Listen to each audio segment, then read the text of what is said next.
my readings, or sometimes the readings are inspired by different things.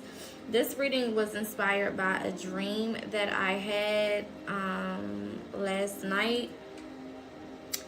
And specifically, the dream was mainly about not allowing your shadow self to interrupt what you're creating for the current version of you. Okay, not allowing your past self to come in and interrupt what you have been working so hard towards, what you are working so hard towards. Specifically in this dream, I was in this space, some type of house, or I really don't know. I don't know whose house it was, but apparently I was living there. And in this basement, there was this big, like, gate, I want to say, but it wasn't a gate where like you can see through it. It was like one of those gates where everything was like I don't know how to describe it, but you couldn't see through it, right? It was like completely covered with wood, but it was a gate that you can pull open. And behind this gate was some person that was apparently locked down there in that basement. And I went to let this person out unintentionally, not knowing that this person apparently wasn't, you know, somebody that should be let outside, given the fact that they was behind this fucking gate. And as I was letting this person out, whoever owned the home, I forget who it was, they came downstairs and they was like, no, don't do that. You know, and kind of like stopped me and proceeded to put this person back behind whatever gate they were behind initially. With that being said, when I woke up, I was super fucking confused, right? Because I didn't know exactly what spirit was trying to communicate with me at that time. I didn't know exactly what spirit was trying to show me even at that time. So I was very confused, and I had to meditate on it. And Spirit said that that person locked behind that gate represented a shadow self, right? A part of you that you have let go of, a part of you that you no longer identify with, a part of you that causes damage and destruction, a part of you that still operates out of low vibration, negativity, you know, a part of you that just no longer serves where you are and where you're going, right? And it was meant for you to keep and to have this piece of you separate and away from the world, right? Because it doesn't help, it doesn't aid, it doesn't give you anything, it doesn't benefit you in any way, shape, or form. So as I'm digesting that message, the song, I had music playing as I was getting ready, and the song Sing About Me by Kendrick Lamar came on. And for a lot of you guys, what Spirit is saying is some of you guys have been very tempted to going back to that old version of you because you don't feel any real significance with the current version of you, right? Some of y'all don't feel like you have a purpose, or you don't feel like you are as important as you are.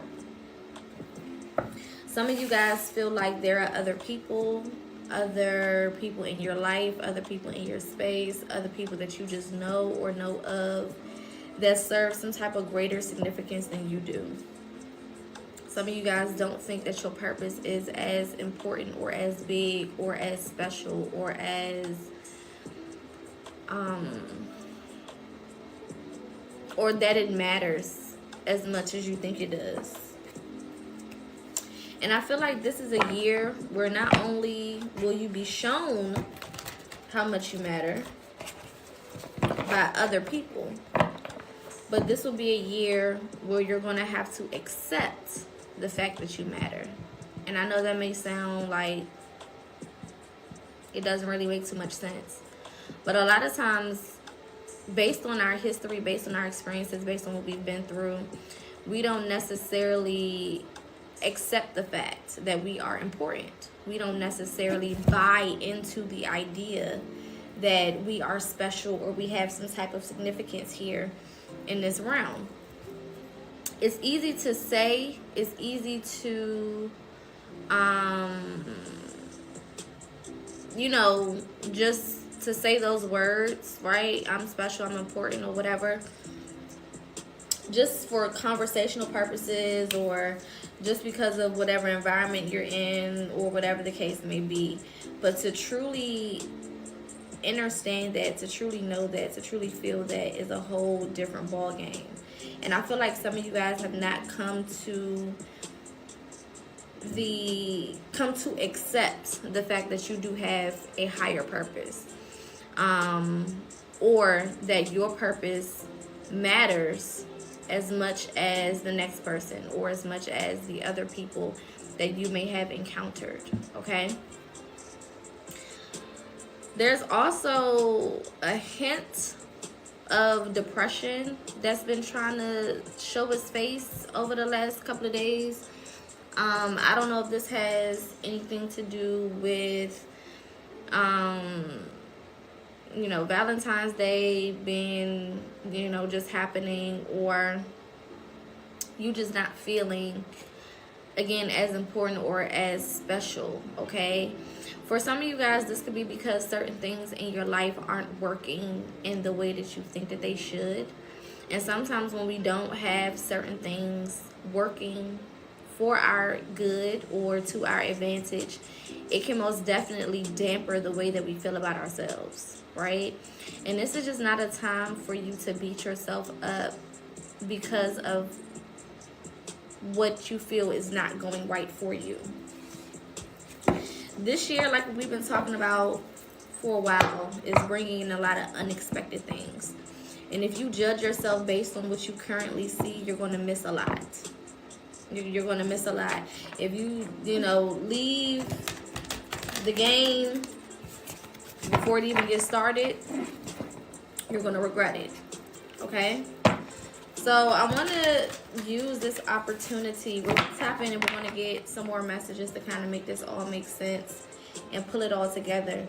But I definitely want to, number one, encourage everybody that's tuned in on either platform, that you do matter and you do have a purpose. And there is a higher, reasoning. It's a larger scale that we're looking at, right? Then you're giving yourself, then you are acknowledging, or then you can see. Okay, there's a lot more going on behind the scenes than what you think. Okay, thank you, love. So let's tap in and see what else Spirit has here. I also feel like, because there has been some separations lately, especially with relationships and connections. Thank you for the gifts. That could be having an effect on the way that some of you guys feel about yourself as well. Some of you guys are just also coming to terms with the fact that who you are with does not signify who you are, right? And sometimes we can get connected with certain people and we feel like that these people are our people, whether it's friends, whether it's family, whether it's relationship, whatever it may be. We feel like these people are our people, right? And when we no longer have connection with these people, when we are no longer feeling supported by these people, when we are no longer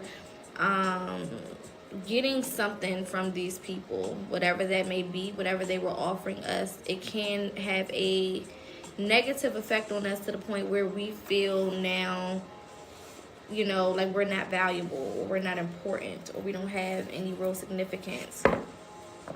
Lots of mind games with this energy.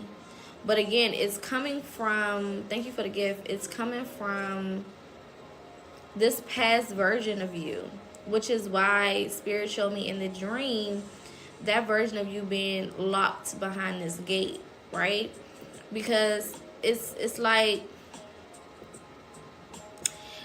okay, this is the perfect analogy for how I'm saying it, okay? Y'all remember, if you've ever watched Sleeping Beauty, okay, the OG Sleeping Beauty, not the new remake. I think it's a remake, not the new remake of Sleeping Beauty, but the old school cartoon version, okay? And y'all remember how she was basically in this dream state, right? And the evil lady, whoever, I forget her name, Maleficent basically somehow, got a hold of her in her dream state and had her sleepwalk to put her hand on the thing, right? Which caused her to then go into this permanent sleep, right?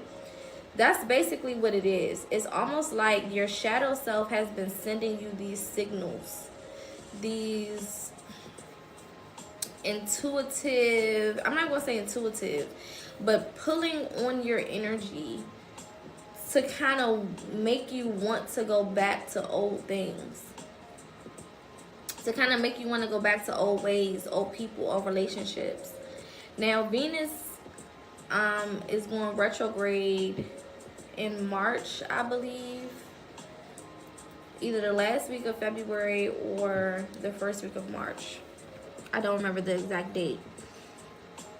But with this, there's going to be a lot of outward, okay, people, places, and things trying to return back to your life and to your space. So this kind of feels like almost like a warning, or I don't want to say warning to kind of scare you. Thank y'all for the gifts. But more so like warning is the best word I can come up with. But more so like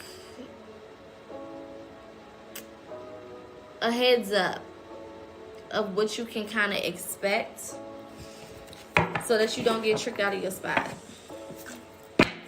Okay? This is not the time to get tricked out of your spot. This is not the time to not be alert about what's going on with you and in your space. Okay? Thank you guys for the gifts. It is much appreciated.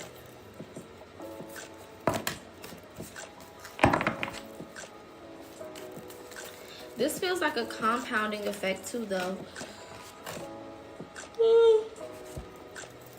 I've been trying to fight that yawn this whole time, but I just had to let it out. Okay, anyway.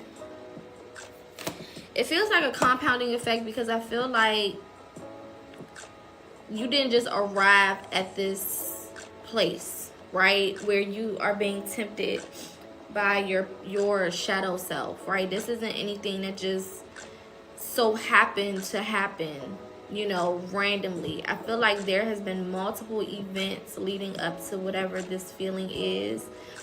And sometimes when we're at the brink of change, when we're at the brink of transformation, that's when our past kind of pulls on us the most and tugs on us the most, because that last mile before you get to where you're trying to go is usually the hardest stretch, right? That's usually the most difficult part of the entire journey, right? For some reason, that last little piece that you got to make it through always brings more than, more than you thought it would, more than you anticipated. And it can make it a little difficult for you to stay the course, right? So I feel like, this has been a compounding effect where little things have been happening over the last, I want to say, 3 to 5 years, right? Small things, small things, small things. Thank you for the gift that has been pushing you to, you know, change, to transform, to grow, you know, things to challenge you, things to pull you out your comfort zone. But I feel like more recently, things have been a little bit more tough, right? And in that space, it's so easy to kind of look backwards and be like, it was easier back then. You know what I'm saying? I wasn't going through as much as I'm going through now back then. You know, when I was doing X, Y, and Z, or when I was just, you know, not trying to force, you know, myself to be good and not trying to force myself to stay the course. You know what I'm saying? When I was just doing whatever the fuck I wanted to do and living whatever life I wanted to live and, you know, whatever, right? It was easier. It was easier for me to, you know, navigate, right? Because I was used to what was going on, and it wasn't as difficult as some of these challenges. Okay, yes, this is a collective. All right, so take what resonates. So your past been tugging on you a little bit more than normal, right? Wanting to go back to old things, old ways, even getting lazy, right? You know, we usually have this spurt of energy, this burst of energy in the beginning stages of whatever we're doing, and then the longer we get into it and the more we get into it and the closer we get to the end of it, right, that energy is usually depleted, right? So you want to go back to being lazy, you want to go back to not caring, you want to go back to not taking initiative, you want to go back to procrastinating, you want to go back to self-doubt, you want to go back to laying around, you want to go back to, you know, not really doing shit, you know what I'm saying, just being a bump on the log, you know what I'm saying, not really giving it as much as you've been giving it. But this is not the time to do that, okay? This is not the time to do that. And I feel like Spirit is kind of giving us a pep talk, and I'm putting myself in it as well, because we all have those moments where, again, the closer we get to the goal, the more difficult it is to keep up, the more difficult it is to stay true to your process, the more difficult it is to make the right decisions, right? So the first card out is, how can you mother yourself? All right? What are some things that you can do to give to yourself right now? Anytime you're in this energy, this is not a time to really be giving and giving and giving and giving to other people. This is more of a time for you to be more reclused and do more self-preservation. Okay? How can I preserve myself, my energy? How can I, you know, boost up myself and my energy? How can I do more for me right now? How can I take care of me right now? How can I make sure that I stay aligned with the things that are meant for me to align with, right? Point blank, period.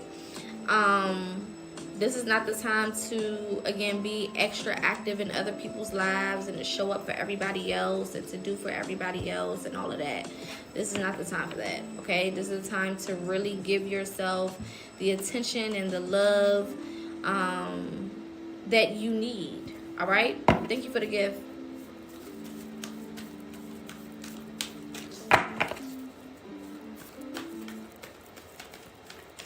I also see that there has been some disappointments, but I feel like these disappointments aren't what you think they are, right? So I feel like recently something may have fell through, something that maybe you was looking forward to, something that maybe you had high expectations for. I'm hearing the answer to your problems, okay? This could have been something that you kind of was leaning on, relying on to come through, to happen, right?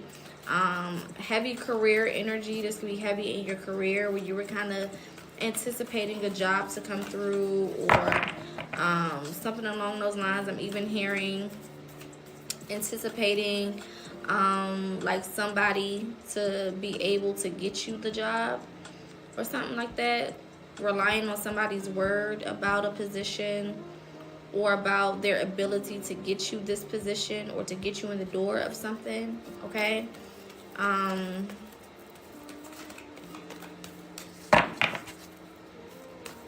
This could also be car trouble. This could also be family assistance, family help. Some of you guys may have been expecting for somebody to assist you. I'm hearing a return on an investment. So maybe you invested into someone else's life and was helping them out and whatever, and now you need the help, or there was something that you needed and you were expecting for this person to be able to show up for you. We got ancestral realm, karmic release, healing the lineage, and boundaries. Okay.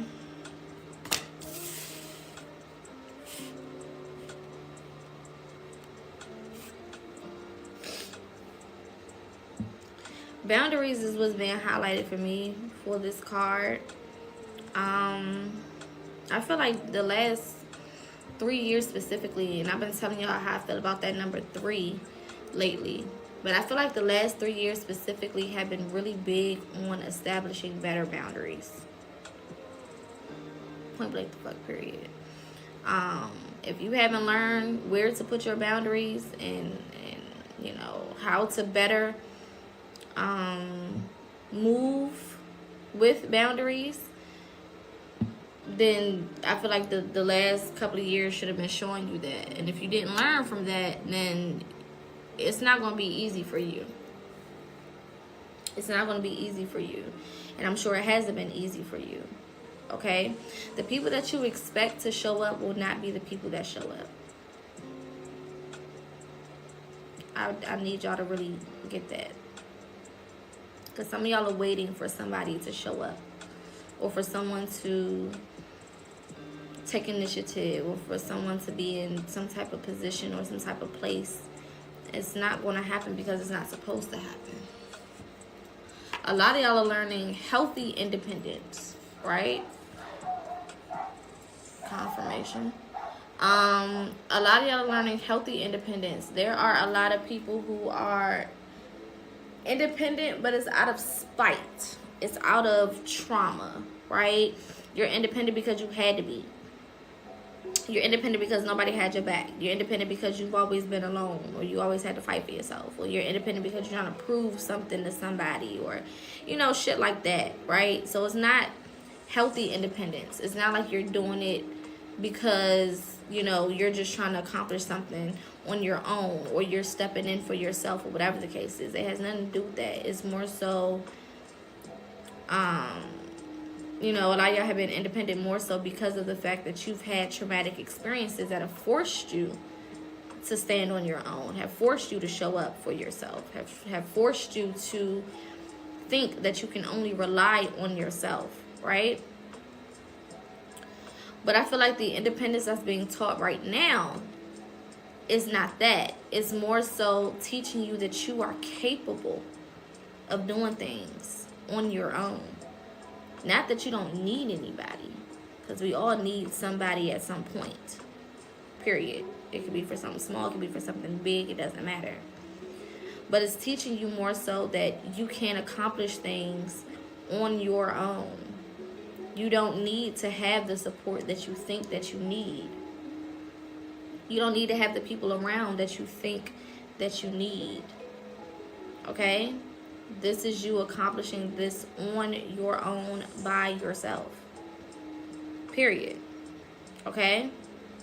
That doesn't mean that people won't come in and help or assist or hold a door open for you or offer you some type of advice or assistance or whatever.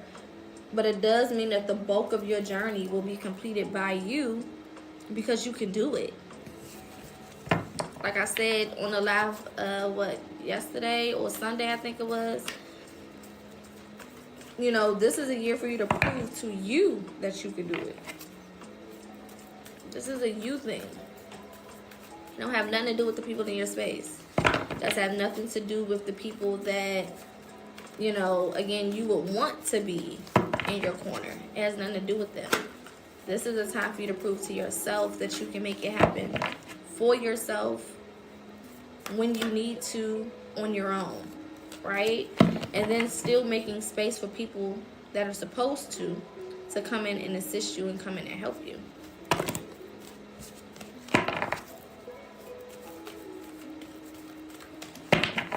Let's see what else is here. I'm gonna get one more of these, and then we want to go a little deeper and see what's really tea.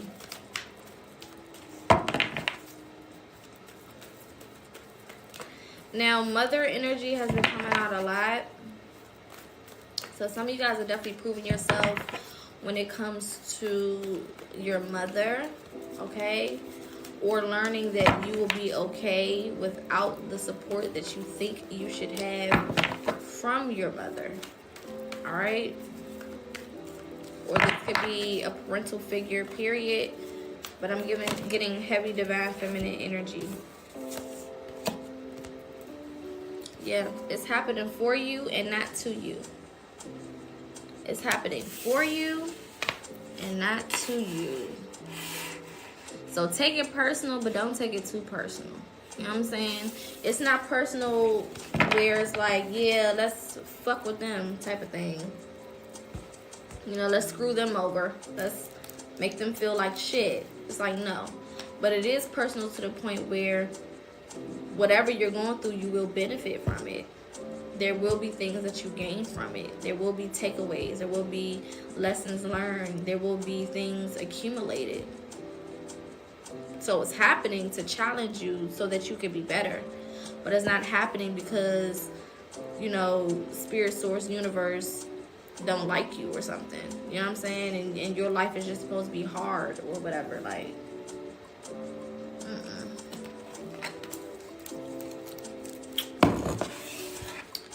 Alright, let's take a look-see at the recent past. I want to see how we got to this energy. And then we're going to move forward with some advice, some ways to move out of this energy and to gain clarity. But do understand, this is not a time to go back to your old ways. This is not a time to go back to your old patterns. This is not a time to go back to your old routines. It can be very tempting to do so, especially with the difficulty that you may be experiencing currently on your journey, right? And when we're experiencing certain things, it's easy for us to kind of look for the easy way out. Whatever we know to make the pain stop, whatever we know to make us feel better, we usually look for those things. Especially when we're experiencing some type of difficulty, some type of challenge. Especially when it's unexpected, okay? When it's unexpected difficulty, shit you didn't even, you just minding your business and shit just come out of nowhere. It's easy to go back to those old ways. So make sure that you are staying as focused as you possibly can be, okay? Alright, what's going on? How did we get to this energy? Where's this coming from?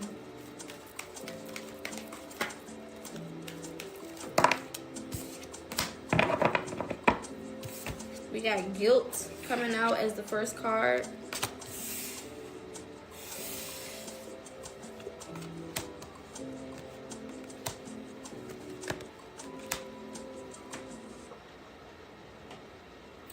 I feel like some of you guys may have been feeling guilty because of the fact that you could have made certain decisions in the past, because we got the schizophrenia card coming out with maturity, okay? So I feel like you could have made different decisions in the past, right? We got the source card coming out as well. You feel like it was your responsibility to do things in a certain manner, or to do things differently, or to show up in a certain way in your past. And a lot of you guys have been carrying around, I want to say, survivor's guilt, because that's what it feels like. It feels almost like survivor's guilt. It feels almost like, again, like, do I deserve to be here? Could I have been here sooner? You know. And then sometimes, depending on the type of person you are, you look back and you see the people that you left behind to get here. And that can aid to feeling guilty. That can aid to feeling like, damn, like, you know, some of us want to take people with us. When we excel, when we move forward, when we grow, when we start to become more abundant, when we start to, you know, attract better energy, we want to take people with us. We want it to be, you know, all the people that we love and care about. We want them to hop on the bandwagon and join us at the top. But that's just not reality, right? So I feel like a lot of you guys have been dealing with guilt of either your decisions in the past, the decisions that you made that probably weren't the best, the decisions that you did not make that you probably should have, and then also the people that you could have left behind, or the people that you understand now that you do have to leave behind. One of those three, take what resonates. But I feel like this is where some of that guilt is coming from.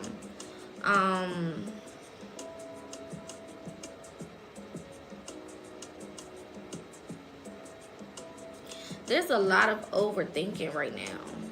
There's a lot of overthinking. Some of y'all could be experiencing headaches, migraines, ear pressure, sinus issues, brain fog, bad dreams, nightmares. And that's because there's so much going on in your head, right? Our crown chakra is so powerful, but sometimes those powers work against themselves when the energy isn't right.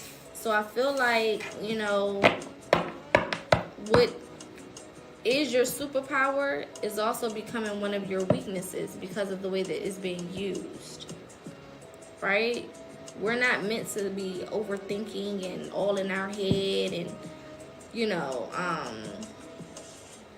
taking a thought and running it into the ground. That's not beneficial for nobody. Period. I don't care what you're thinking about. I don't care what the thought is, right? But when you use that powerful brain that you have, you are able to put things together, think your way out of things. Use your intelligence, use your wisdom, use the knowledge that you have, right? So it's kind of like making that switch where you're coming out of the negative use of your headspace and embracing a more positive use of your headspace. But it starts for a lot of you guys with guilt. Guilt may not be everybody's thing, and we're going to get through more. But for a lot of y'all, it is guilt. Guilt of the past, guilt of decisions, guilt of leaving people behind or having to walk away. I feel like y'all have also put this imaginary cape on your back. And because of that, it's causing you to feel responsible for other people's experiences or lack thereof.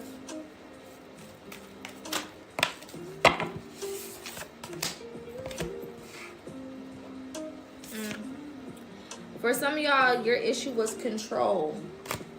Trying to control everything. Trying to make everything go your way. And a lot of you guys may have ended up alone or by yourself or feeling alone.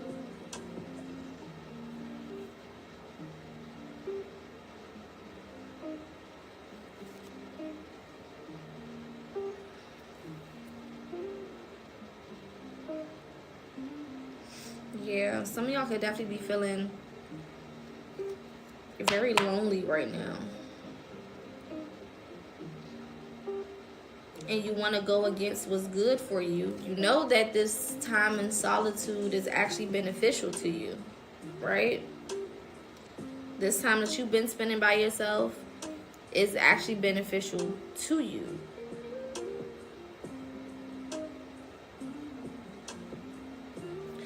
But you're kind of that controlling part of you. Again, these are a lot of shadow energies that are trying to come back to the surface.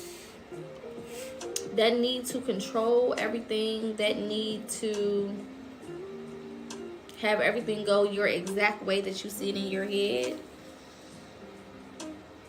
never benefited you, right? And sometimes spirit has to put us in a room by ourselves, going back to this aloneness card, put us in a room and in a space by ourselves for us to see our own ways.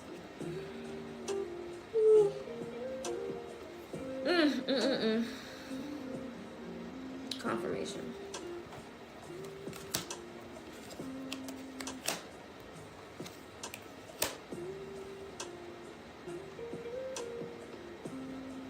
This will most definitely be in regards to love as well. I feel like when it comes to love, most of you all have not had the best experience lately. Whether that meant you had to walk away from somebody, or whether that was something, there was something there that you had to heal in regards to love. Because we got the Lover's card and the Healing card coming out. So some of you guys could be feeling more alone now because you're actually doing things again on your own. Going back to that independence thing.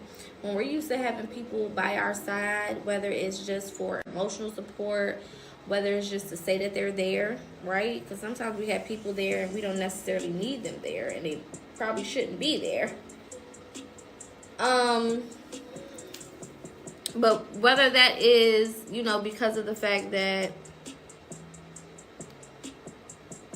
you truly had a connection with this person, or they were just taking up space, whatever it is, I feel like now you guys are really feeling a lot of the heat of your journey, because you're the only one that has to show up now. You're the only one being forced to show up now.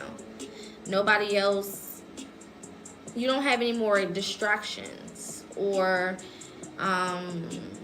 interferences with what it is that you have to do in order to get to this place that you're trying to get to in your life.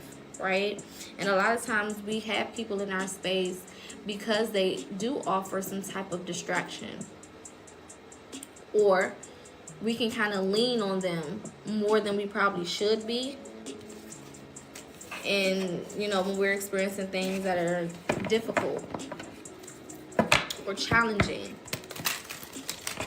and this is just not a time for you to really be leaning on anybody outside of yourself, because this is a year for you to learn about you.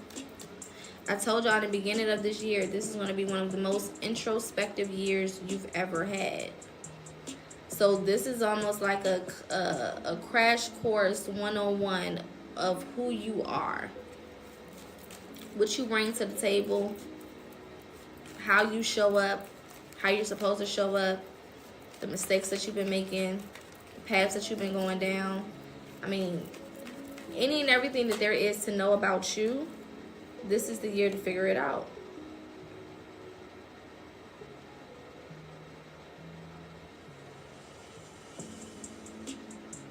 I feel like y'all are tired of celebrating everybody else and being happy for everybody else when there's not as much movement as you would like in your own life. And this doesn't necessarily mean that you're bitter, right?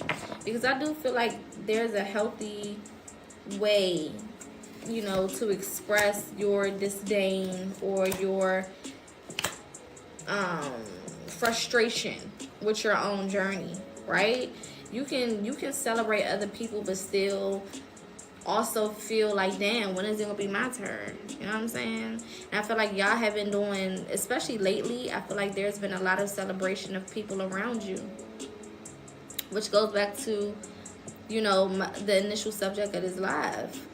You know, you matter, and it may not be easy to see that because of the fact that it seems like everybody else around you matters more, right? In whatever way, shape, or form. You know, when we are not getting the things that we feel like we should get for a nice amount of time, eventually we start thinking that we're not worthy of having that thing. You know what I'm saying? When you go for something for the first time and you don't get it, it's like, okay, cool. You know what I'm saying? I didn't get it. It is what it is. I'm not necessarily, you know, going crazy about it or, you know, whatever. It's just a part of the process.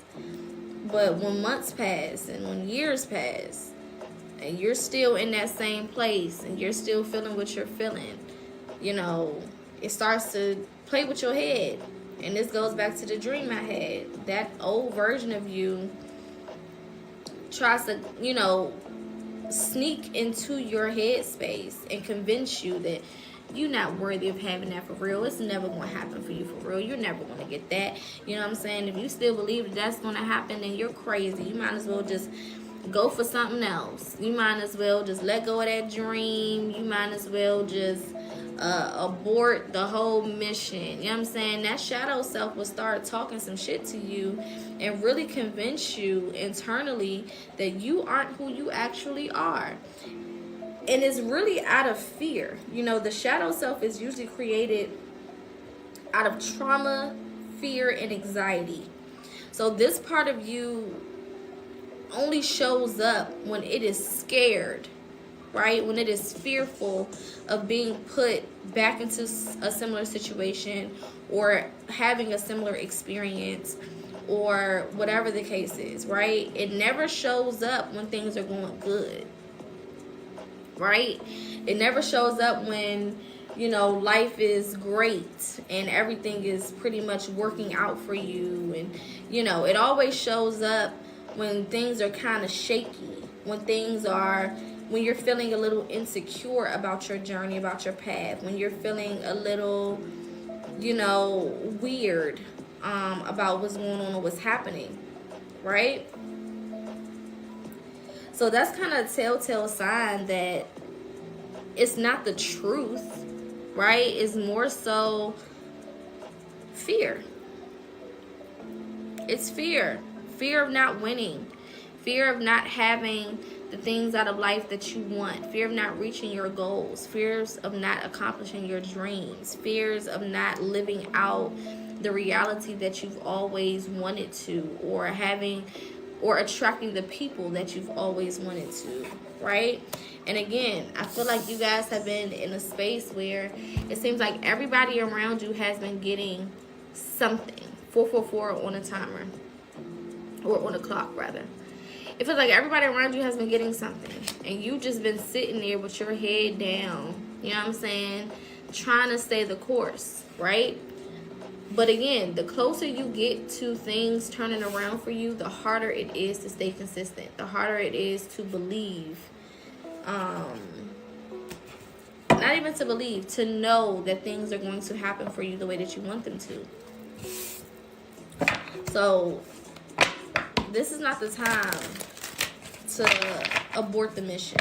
This is not the time to give up. This is not the time to allow those thoughts to take precedent in your life and in your head and convince you that you won't achieve the things that you are destined to achieve.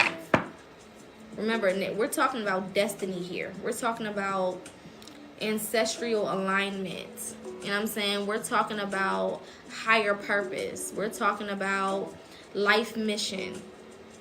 We're not talking about some little willy-nilly shit that you do on the side, or, you know what I'm saying, some shit that you done made up in your head. No, we're talking about something that literally has your name on it. You are designated over this particular thing. That's what we're talking about today.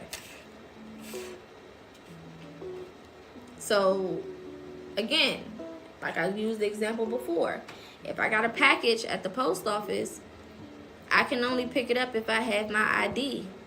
Meaning I'm in tune with who I am. I'm showing up in the correct identity. If I do not show up with the correct identity, if I'm not showing up in the right way, if I'm not showing up with the right energy, then I cannot access what is mine. It's mine, it got my name on it, but I can't access it. Right? So again, this year is showing you who you are, so that when it comes time for you to show up and claim the things that do belong to you, you won't have no issues. You won't have no problems with that. They won't revoke your access. They won't say, oh, you know, we need more. We need verification. We need this. We need that. We need 2 pay stubs. We need a light bill or a gas bill, or you know what I'm saying? We need a bank statement. You know what I'm saying? You won't have to do all of that proving, because you're showing up and your energy is speaking for you, right? This is a year of identity. Who am I? Who am I? Not who has my trauma convinced me that I am. Not who has my shadow convinced me that I am, but who am I truly, up under all of the trauma, up under all of the pain, all of the overthinking, all of the heartache. What is my true identity? Who am I really? You know what I'm saying? We got compromise coming out.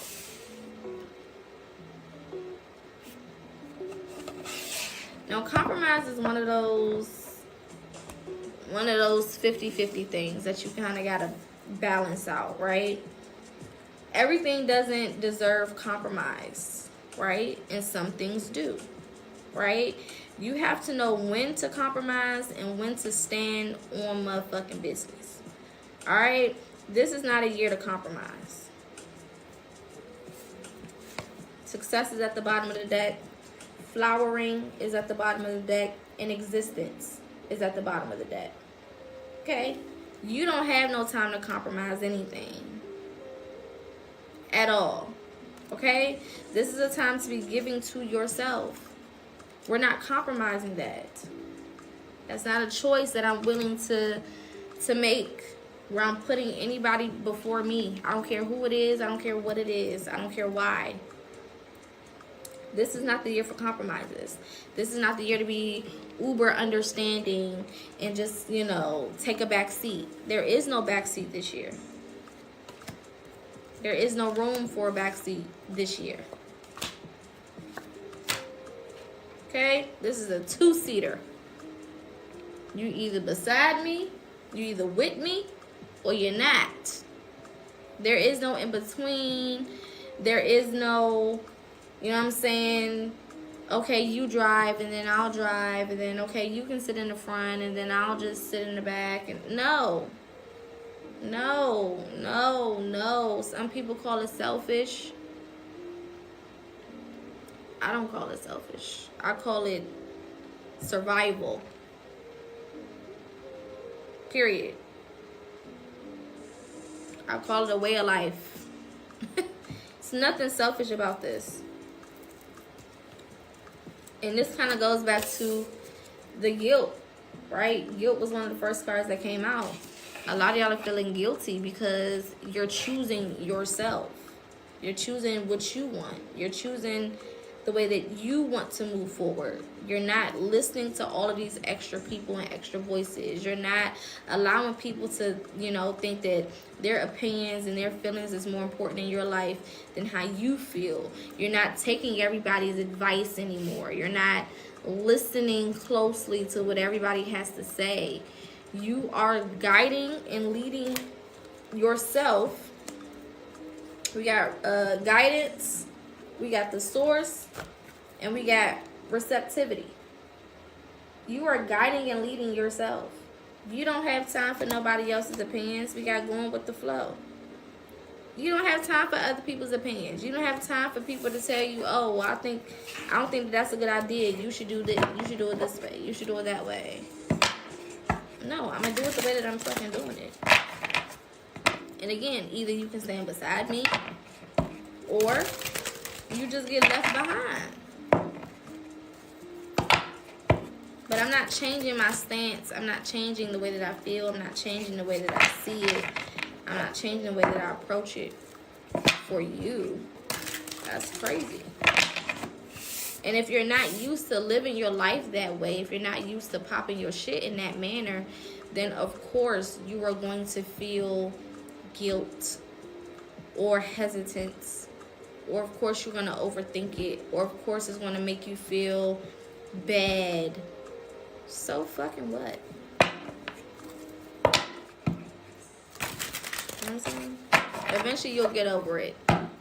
Like, don't allow that people-pleasing version of you to rise back to the surface and abandon what you've been working so hard towards. Okay? Some of y'all are excellent people pleasers, but this is not the time to be trying to please nobody.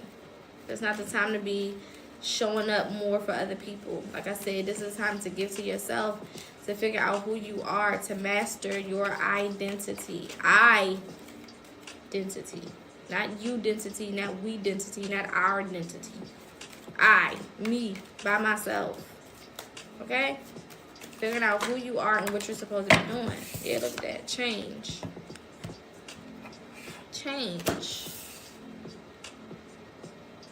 555 energy. 1010 energy. Okay?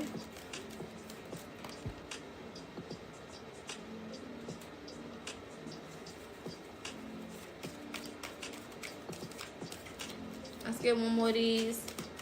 Then we'll get some tarot. We got the schizophrenia card coming out. Now, this was at the bottom of the deck when we pulled guilt. And now it's officially came out. So, in this deck, that card basically is talking about having to choose between one or two things and kind of being in this back and forth energy, right? Where it's like, it's time for you to make an actual decision, but instead of making an actual decision, you just kind of go back and forth, back and forth, back and forth, back and forth. You know what I'm saying? You're not really committing to one side or the other, right? And this is a time for y'all to commit. You have to see it all the way through. You cannot half-ass this year. You cannot half-ass this year. You can't one day decide, okay, I'm going to change my life and I'm going to do all of these things and I'm going to show up in all of these ways. And then the very next moment, when things get a little hard, you're like, you know what? Actually, I'm not doing none of this shit. Or I'm not going to show up as much. Or I'm not going to put forth, as much of an effort. Or, you know what I'm saying? Whatever. This is not the time for that. It's not the time for that. Alright? You're going to have to stay consistent. Consistency is going to win this year. Consistency, self-preservation, all right, pursuit of identity. Those are things that are going to be very important this year. Everything else don't fucking matter. Anybody else don't really matter. We don't need you to be the humanitarian for the year this year. We don't need that. We're cool on that. You know what I'm saying? Every man for themselves, and to a certain extent. This doesn't mean that you can't assist certain people. This doesn't mean that certain people can't assist you. But it's never for you to take your eyes off of yourself when you have shit to do, when you have things to accomplish, when you have things that you're trying to work towards, and then put it on somebody else. That's what we're not doing. That's what we won't be doing. Period. No. And if I've done enough work over here where I can give you a little help here and there, then cool. If I can show up for you here and there, then cool. But if I got shit to take care of over here for me, I'm not compromising that to help you, to assist you, to show up for you. I'm not doing that. That's not what we're doing this year. And again, you may feel guilty for being selfish. You may feel guilty for not showing up. You may feel guilty for not answering that phone. You may feel guilty for whatever. Not responding to that text. Not going to that party. Well, okay. But you'll be alright. Eventually it will pass.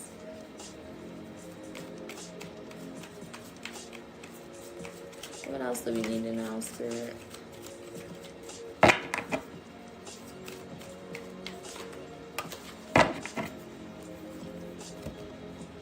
Yeah, 6 of Wands. Again, if you can't get with me, then you can observe. If you don't want to support, then you can just be an observer. That's fine. You gotta have witnesses to history, right?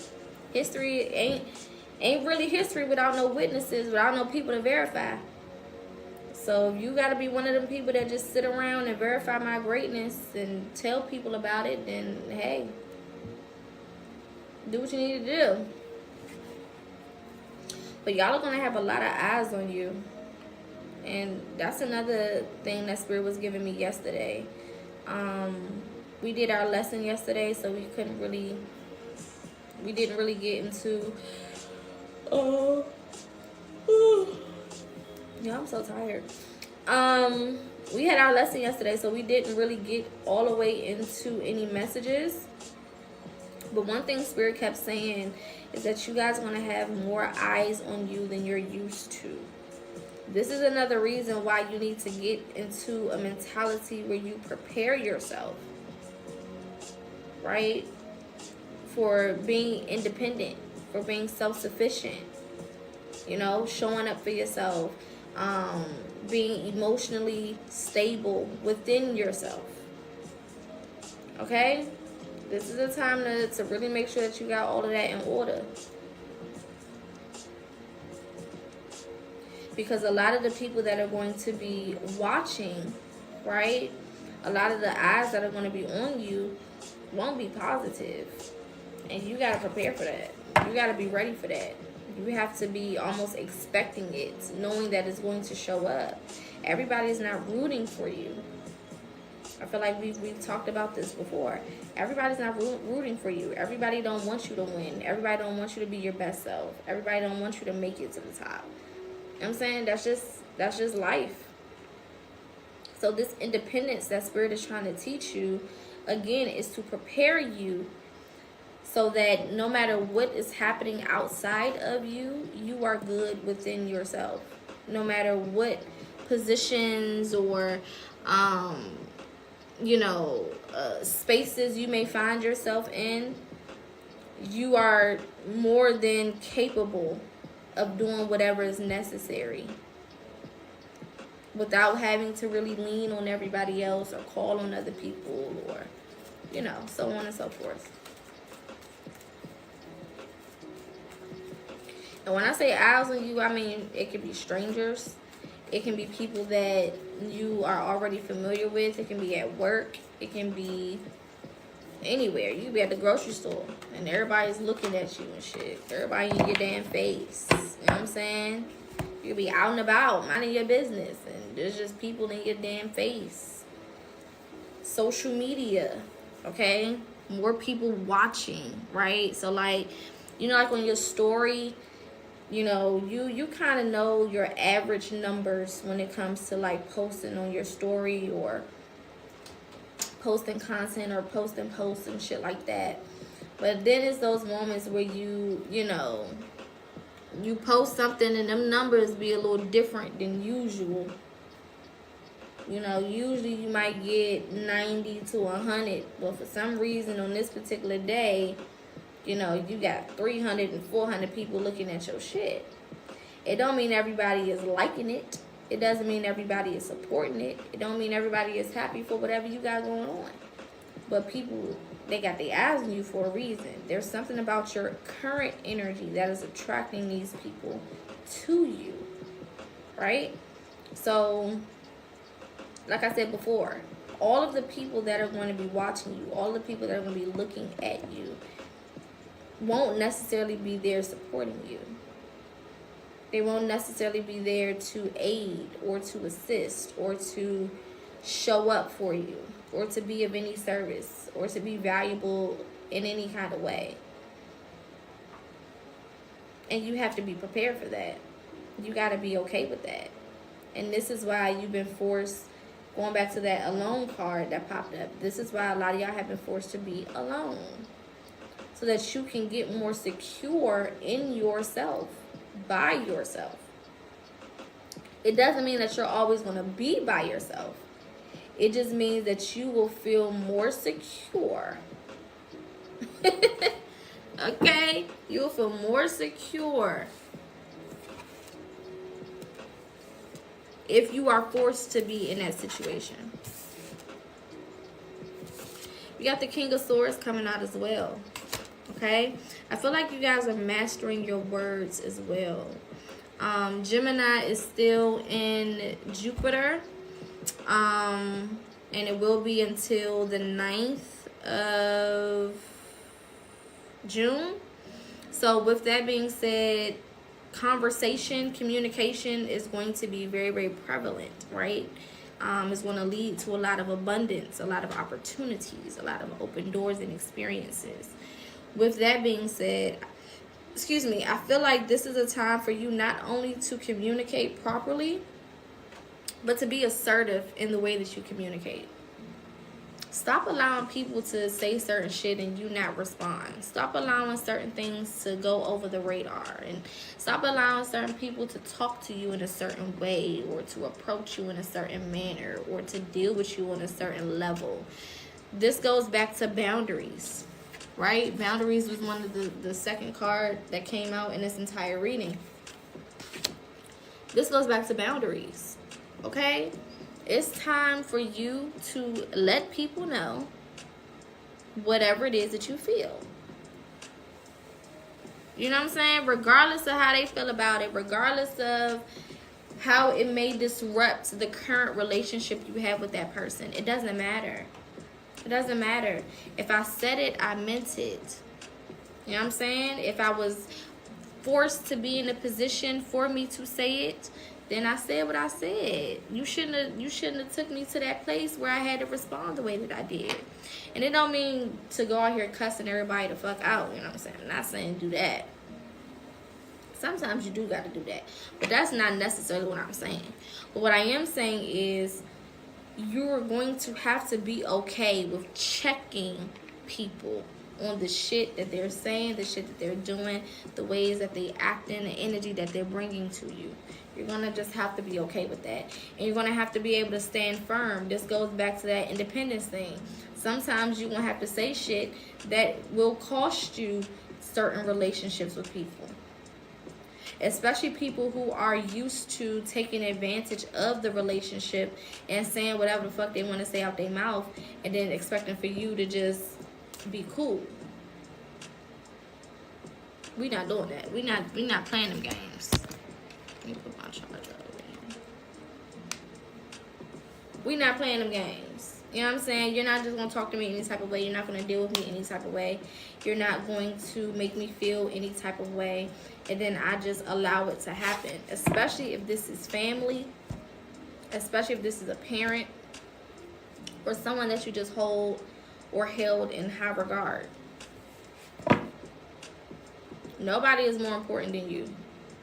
And this year, again, is teaching you that in so many different ways. Nobody is more important than you in your life. Now, they can be as important as they want to be in their own life, as they should. You know what I'm saying? But when it comes to you and your life, nobody should ever be more important to you than you are to yourself. Period. Which means disrespect is not tolerated. Talking to me crazy is not tolerated. You know what I'm saying? If I'm supporting you and you never supporting me, then that's no longer tolerated. If I'm showing up for you and you never show up for me, then that's no longer tolerated. Certain things are just no longer tolerated. It is what it is. And the difference between the King and the Queen of Swords, the Queen of Swords communicates more from a, more, I don't want to say delicate, because there's nothing necessarily delicate about the Queen. The Queen still gets down. You know what I'm saying? The Queen still don't play. But it's not as cut off as it is with the King. The King is very, I said this, I don't care about your feelings. It is what it is. You feel how you feel. Fuck it. You know what I'm saying? Whereas the Queen is more so maybe trying to teach you a lesson, or maybe trying to show you a different perspective, or, maybe trying to teach you something from a loving space, or, whatever. The King is just like, it is what it is. I'm going to do what I need to do. Very cut off, right? Not allowing emotions to dictate anything. And that's the energy that y'all are going to have to be in, where you are very assertive and very direct. Some of y'all need to practice looking people in their eyes. Some of y'all don't look people in their eyes, and it just shows how insignificant you feel about yourself. That's a telltale sign that you are internally struggling with your confidence, or you're internally struggling with speaking your truth. Right? The eyes are windows to the soul. So you can't be scared to look a motherfucker dead in their shit and let them know, like, hey, I don't know what type of shit you used to, but I'm not even playing that shit over here. Now, you could leave, you could stay. I don't give a damn. But whatever you choose to do, you can't be doing that bullshit no more. That shit you just pulled, what Monique say in Precious, that shit you just pulled in the kitchen, I should have knocked your ass out for it. You know what I'm saying? Especially for my divine feminine. Sometimes, you know, we're so worried about how people are going to receive what we're saying that we don't really say what we mean.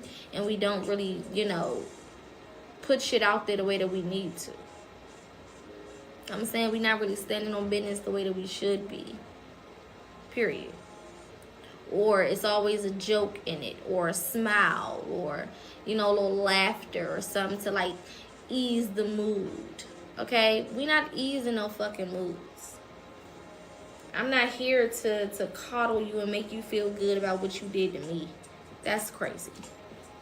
Right? So this assertiveness that I feel like a lot of you are going to be learning, if you have not learned already, it's birthed in a place of isolation.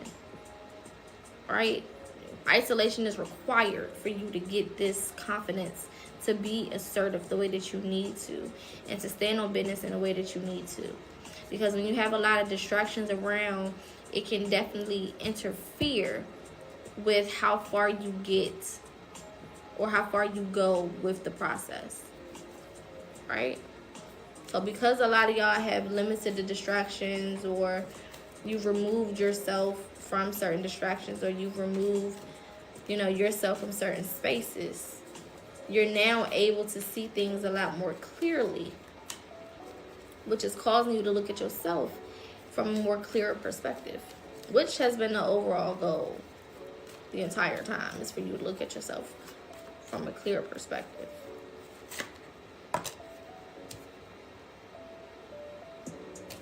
Yeah. 3 of Swords. There's definitely some heartbreak surrounding this. There's definitely some loss, right? Or what may feel like loss. Losing people. Losing relationships. Losing connections. You know, some of y'all lost a job. Some of y'all lost a house. Some of y'all lost a car. So there's definitely things that feel like they're being taken away from you, or things that feel like you're losing. But you're not losing anything. Nothing is truly being lost, right? This is more of a redistribution of energy. Redistribution of things that you actually need, right? Or a way to set you up for the things that will eventually be coming in. It's all about perspective. That's another word I want y'all to remember for this year, is perspective. The way that you see it is going to be very important. It goes back to our 3rd card. It's happening for you and not to you. You know what I'm saying? It's happening for you, but it's not happening to you. So perspective is going to be important. Because a lot of this stuff is easy to say, like, oh, well, I'm losing this, and, you know, this is being taken away from me, and whatever. It's easy to have that type of approach. But you can't see it like that. Because the minute that you allow that to be your mentality, you miss the whole purpose of all of this. Everything kind of goes over your head, and you miss what Spirit is truly trying to say to you and truly trying to communicate to you.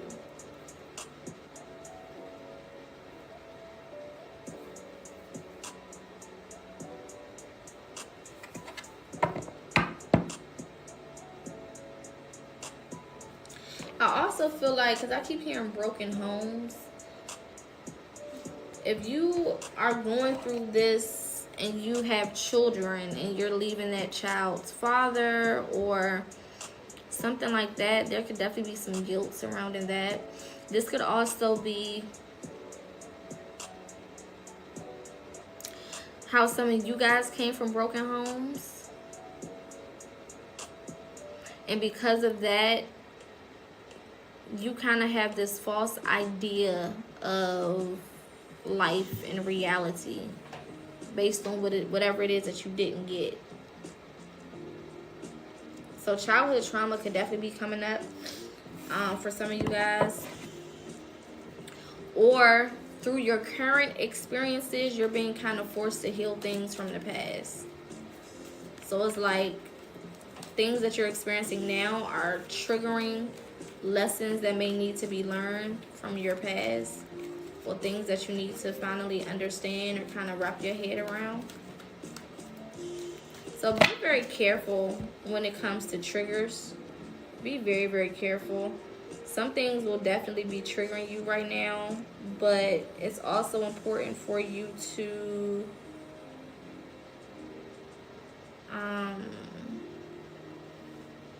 not allow these things to take you out of character too much. Hold on.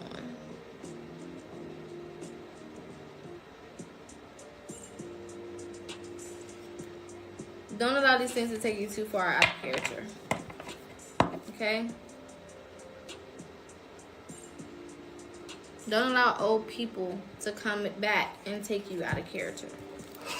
Because y'all have, if you haven't seen it yet, there's going to be people returning from your past. It just is what it is. You know, certain things we don't really have that much control over. We can't control other people's actions. We can only control ours, right?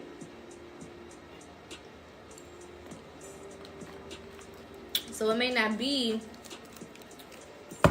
you know, anything that you did necessarily for these people to come back. However, it is your responsibility to keep that damn door closed.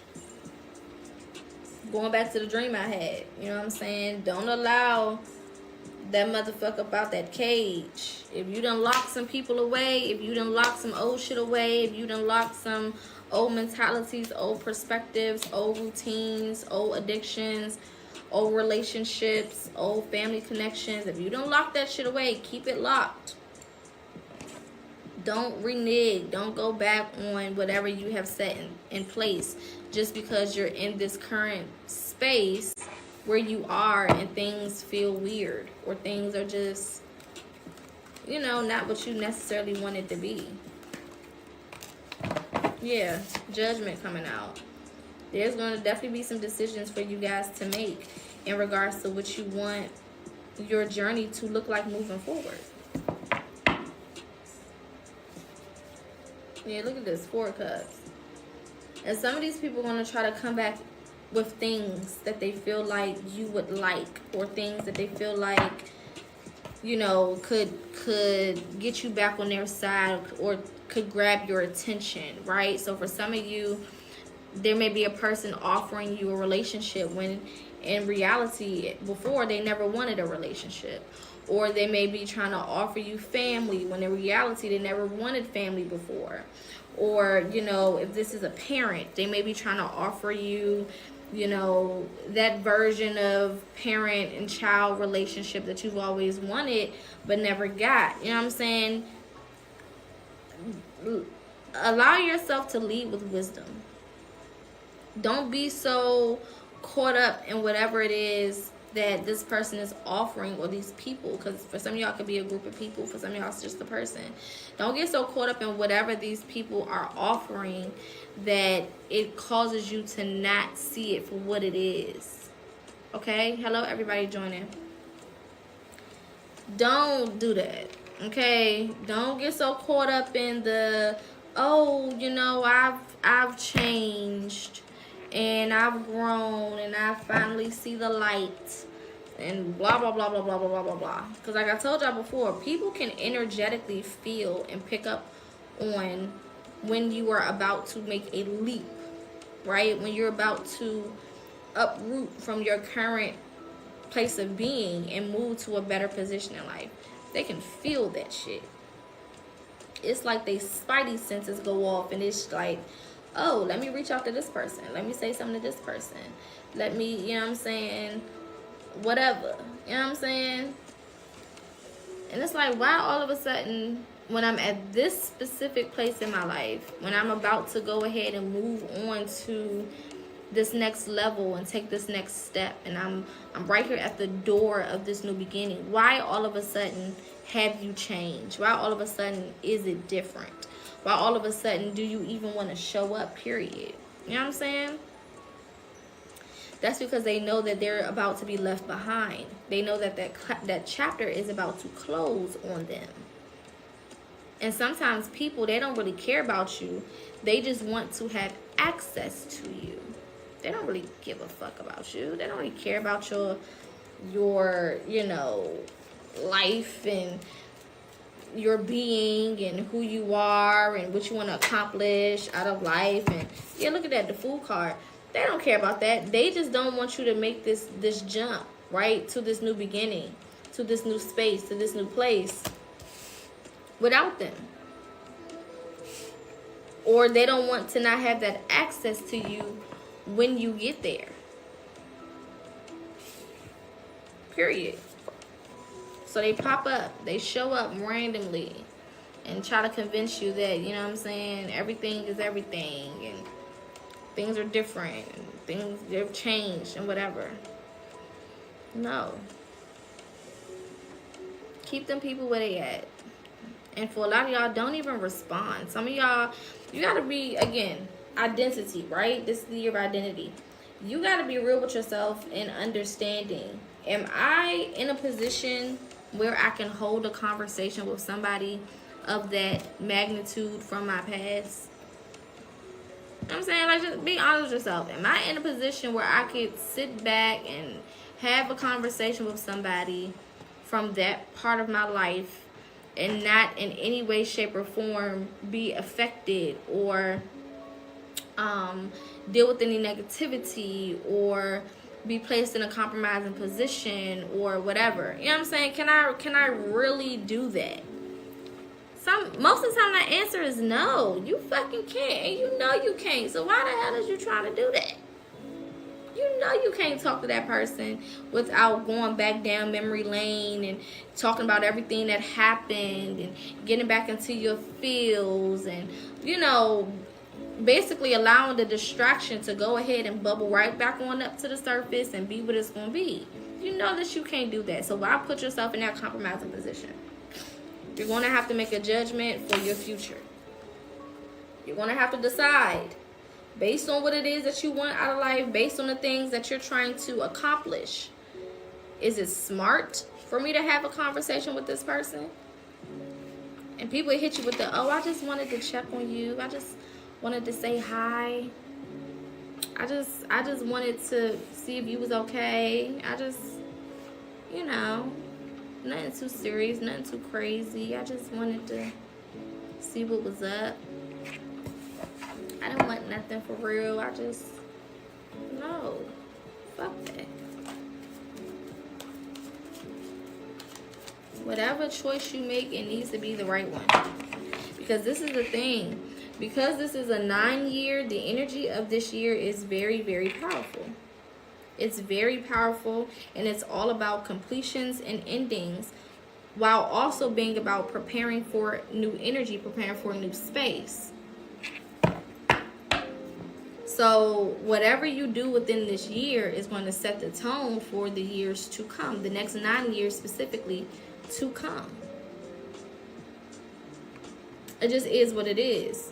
So whatever decisions you make, good or bad, you can expect to pay for those decisions or to experience karma or repercussions for whatever those decisions are. So it is in your best interest to make the majority of correct decisions. Now, of course, you're not just going to be this perfect person that's just doing everything right? That's not really reality. There's going to be certain things that you don't do that you should have done. There's going to be certain decisions that you make that you shouldn't have made. That's just life, right? But what you have control over, you need to control. Yeah, we got the 10 of Pentacles at the bottom of the deck, the 9 of Swords, and the Empress card. So it's definitely not going to be easy for you to make certain decisions, right? With this 9 of Swords, you're definitely going to be in your head, okay? There's definitely going to be, certain decisions that you have to make will put you in that space of limbo. Because the heart may desire one thing, the mind may desire another thing, you know, your intuition is saying a whole nother thing, and you can kind of be in this limbo space where it's like, I don't know what to do, I don't know what move to make, I don't know how to move forward, I just don't know, right? Period. I just don't know what the fuck to do, right? However, you're going to have to be forward thinking and future minded, right? Because the goal is this 10 of Pentacles and this Empress energy, where you have all of the things that you work so hard for, where you're able to receive all of the things that you want out of this life, where you're able to attract to you the most beneficial and high vibrational experiences, right? Where you are able to connect and align with the things that are for you, period, and be able to have a certain level of comfort. Now, I don't want you to be super comfortable because I want you to keep growing, right? And nothing comfortable grows. But a certain amount of comfort within yourself, right? Within who you are, within your ability to make things happen. So your decision-making skills are going to be tested this year. But you got to think about it like this. Like I said, not only does this year show you who you are, it also sets in stone the foundation for the next 9 years. So if you can prove to yourself, right, as well as spirit, source, universe, God, whatever you want to call it, it's all the same shit. If you can prove to yourself, higher self, source, right, that you can make proper decisions, then you will get more opportunities to make good decisions. That means more doors will be open. That means more opportunities will be given to you. That means more experiences you will be led to, right? Because of the fact that you are now trusted in your ability to decide between what's right and what's wrong. But if you continue to move forward making these negative ass, low vibrational ass decisions, who is going to trust you with anything of significance? Why should they? And how are you going to attract anything of significance when this is the energy that you're vibrating out of? It's just not going to work.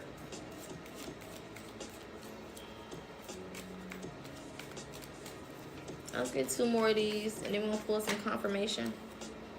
We got the Queen of Swords showing up. All right? So not only does Spirit want you to make logical decisions and speak from a logical place, but it also needs to be balanced with your emotions. This is the time for y'all to get emotionally stable as well, right? Logically, I feel like we all know what we're supposed to do,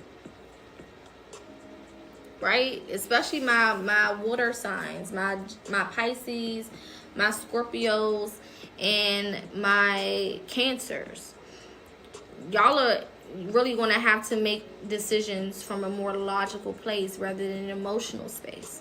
Or if you have those placements, especially if you have those placements in your Venus or your Mercury, okay, or your Saturn, you're going to have to be more open to making decisions from an emotionally stable place. There's nothing wrong with making decisions from emotions. But are you emotionally stable? Are you emotionally sound? Right? Are you in an emotional space where it is having negative effects on your life? Or are you in an emotional space where you can decide between things that are difficult but choose the right thing? Right? Making decisions that make sense based on where you're trying to go and not just where you are and how you feel right now in the moment. Because sometimes we make a lot of decisions, oftentimes we make a lot of decisions based on where we are right now in the moment, how we feel right now in the moment, how things look right now in the moment. So this is a time for you to be present in the moment, yes, but to also be future minded. So I see how things are right now. I understand where I currently am in this life. I see, you know, what's going on around me. I'm not ignorant to what's happening in my current space. But I also see where I'm headed. So based on those two things together, right, I'm going to make a decision that benefits me in the future and also acknowledges where I am in the present. And that's not an easy thing to do, which is why you have this year to help you and assist you with that process. Because again, this year is all about closure and completion and preparing for new things, preparing for new energy. Okay? Let's get one more of these. And then we're going to pull some confirmation. If you're just joining, gifts are appreciated. Feel free to gift as you see fit. For my big old people, beans are appreciated. Feel free to share as you see fit. I will be live streaming from both every day now, or whenever I'm on live. I'll be doing both my big old live and my TikTok live. Okay. For my big old people, all of my lives, the recordings of them are posted to my YouTube. My YouTube is the same as my name up here for this live. For my TikTok people, it's in my bio. Okay. Last card is Two of Pentacles. So this goes back to decision making. Not only are you guys going to have decisions to make when it comes to you know, the people around you and the environments that you're in and things like that, but there's also going to be some decisions when it comes to finances. All right. There's also going to be some decisions when it comes to finances. And y'all are going to have to make sure that you're choosing wisely. Let me say this. The best thing for you this year will not always have, and I'm specifying, not always have. Doesn't mean that it will not sometimes. But it won't always have the biggest dollar sign. Not initially. Right? This is a year where a lot of startup things are going to be more beneficial than fully established things, right? So startup businesses, startup companies, startup careers, right? The beginnings of things. So this could be going back to school. This could be working some type of entry-level position. This could be finally starting your business and getting that off the ground. This could be having some type of opportunity to work with, you know, something that is not as established. If you are an ambassador of some sort, this is a great year for things like that. This is not a year for you to think that everything has to already be put together, because this is a preparation year. So it's going to be very reminiscent of one energy, which is foundation energy, right? Because after we get to after we leave our 9 energy, we go right back into a 1 year, right? We know 9 is the highest number that there is. Everything after the number 9 starts to repeat. So 10 is repetitive of 1 and 0. 11 is repetitive of 1. 12 is repetitive of 1 and 2, right? So we know 9 is the highest number that is singular, right? Everything after that is repetitive numbers, repetitive energy, right? So this year is going to hold and encompass the energy of a 9, which is the final straw, the final hoorah, the last lap, the last leg, whatever you want to call it, right? Your opportunity to close out things that no longer serve you, your opportunity to be done with things that you need to be done with, your opportunity to close out cycles, your opportunity to shed that skin, right? But also it has 1 energy, which is your opportunity to build foundation, to create, right? To set in stone what you want the next couple of years to look like, to start to build whatever it is that you want to build and start laying that foundation, right? Brick by brick, okay? So it's going to be very important for you guys to see things from a higher perspective, especially when it comes to foundations, okay? There's going to be a lot of opportunities to do things that have never been done. There's going to be a lot of opportunities to be a part of things that have never happened on a collective scale, on a global scale. Some of you guys may be connecting with people who are innovators, right? And they want to bring you on. I've been giving y'all the same analogy since we started this year, and that's the McDonald's analogy, right? When them damn McDonald's brothers was going around and everybody saying, hey, we about to start something called a franchise, and we're going to have a store in every city and every state and all around the world, and we're going to be selling cheeseburgers and french fries to every goddamn body. And some of them people was like, you have lost your goddamn mind. You was crazy as hell. None of that is going to happen. I don't even know what a franchise is. I can't even spell it. I don't even know what you're talking about. You talking about give you $15, $20, however much money, which back then was a lot of money. You know what I'm saying? You talking about giving you this money and you're going to invest it. How the fuck I'm supposed to know it's going to come out right? How am I supposed to know that it's going to be invested properly? How am I supposed to know this? How am I supposed to know that? No, I'm not doing it. I'm not taking that risk. Fuck no. Okay? And then you had a select few. It's always a small amount of people who can see the fucking vision, right? And they say, okay, you know what? Yeah, I'm gonna fuck with you. Why not? You know what I'm saying? I see where you're going with this. I can kind of understand what you trying to do. Okay. Let's just see how it go. I invest a couple dollars, you know what I'm saying? If it don't work out, it don't work out. If it do, perfect, right?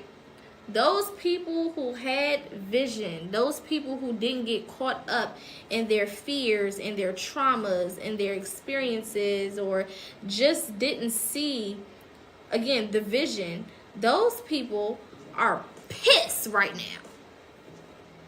If they still alive. And if they not alive, they descendants is mad as hell. I can guarantee you that. Because all of the people who did see it, all of the people who did take that leap of faith, all of the people who were a part of that startup are eating for generations off of one decision, one leap of faith, right? Going out of their comfort zone one time, trusting themselves, trusting the process one time.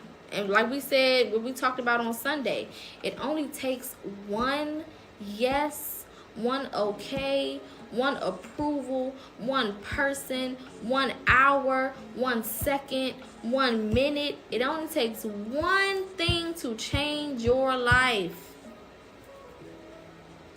One. It don't need to be 30. It don't need to be 40. It don't need to be 50. It don't need to be 10. It don't need to be 5. Hell, it don't even need to be 2. There is only one thing that needs to happen, that has to happen, that will happen, that will be the catalyst for your life completely changing for the better. And you have to be okay, and you have to be in tune with yourself enough to know when that one thing shows up. It takes one yes, one okay, one cool, one let's do it, right? One entry level position. I forget who it was who said that they started working at, they wanted to be a producer or make music or something like that, right? And they started as like a janitor at the company that they wanted to eventually work for, and somehow, some way, over the years, right, they moved from being a janitor to actually being somebody who had some type of relevance, to then being, was it Prince? I can't remember, but they went from being a janitor and mopping up behind people and cleaning toilets and shit, to finally being in a place where they were more important than damn near everybody who was there. You know what I'm saying? Or everybody who started there, or everybody who was a part of what was going on, right? And it just shows, again, you have to be okay with that startup energy. You might want the CEO position, but maybe you get in on an entry level, you know, administrative position. You might want to be the head of this department or the head of that department, but maybe it's for you to go through the bottom, because there's something so significant about starting at the first floor. You experience the whole come up. So not only do you start from a lower space and have that transition to higher heights, right? But you also learn every single level on the way up. So you're gaining more wisdom, you're gaining more knowledge, you know more about the company, you know more about the business, you know more about everything, because you were at the bottom and you worked your way through every single level. It doesn't mean that everybody's going to start literally as a janitor or something, okay? But it may feel like a bottom position to you. It may feel like something very low, very mild versus what it is that you expected or what it is that you wanted to go for. But there's purpose in it. You may not be able to see that purpose right now. Or maybe you do, right? But this is where you're going to have to start to kind of operate.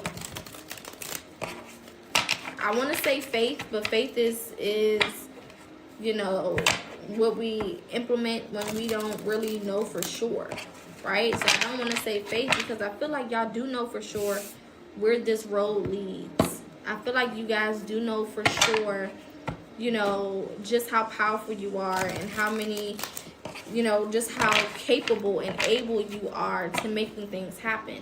I feel like you do know that for sure, right? So it's time for you to act like it. It's time for you to govern yourself accordingly. And when it comes to this journey, understand that everything is not going to go exactly how you see it in your head. It's not going to go exactly how you wrote it down on your vision board and in your notes section. It's not going to, you know, always be exactly like what you pictured, right? But it doesn't mean that it's not going to happen in the timing that it's supposed to. Right? So it may look like you starting from the bottom and oh, it's going to take me a long time to work my way up. But maybe you start at the bottom and within 3 months you're where you're supposed to be. Or where you want to be. Or both. Where you want to be and where you're supposed to be. But when we start to, again, perspective, going back to perspective. When we start to get in our head and be like, oh, you know what I'm saying, this isn't going to go how I wanted it to go, and I'm expecting to be here for a long time, and I'm expecting to deal with this, and I'm expecting to go through this, and I'm expecting for this to look like this, and you know, you start casting your own negative spell over it and putting your own damper on it, then of course it's going to feel shitty, and because it feels shitty, it's going to be shitty. You know what I'm saying? Because it feels shitty, it's going to be shitty. Shitty is going to become the reality of that thing, right? The mind controls the reality. So wherever the mind goes, energy flows. If you want the energy to flow positively, constructively, working for your benefit, working to your advantage, then your mind is going to have to reflect that. This is what it is. All right, let's get some confirmation.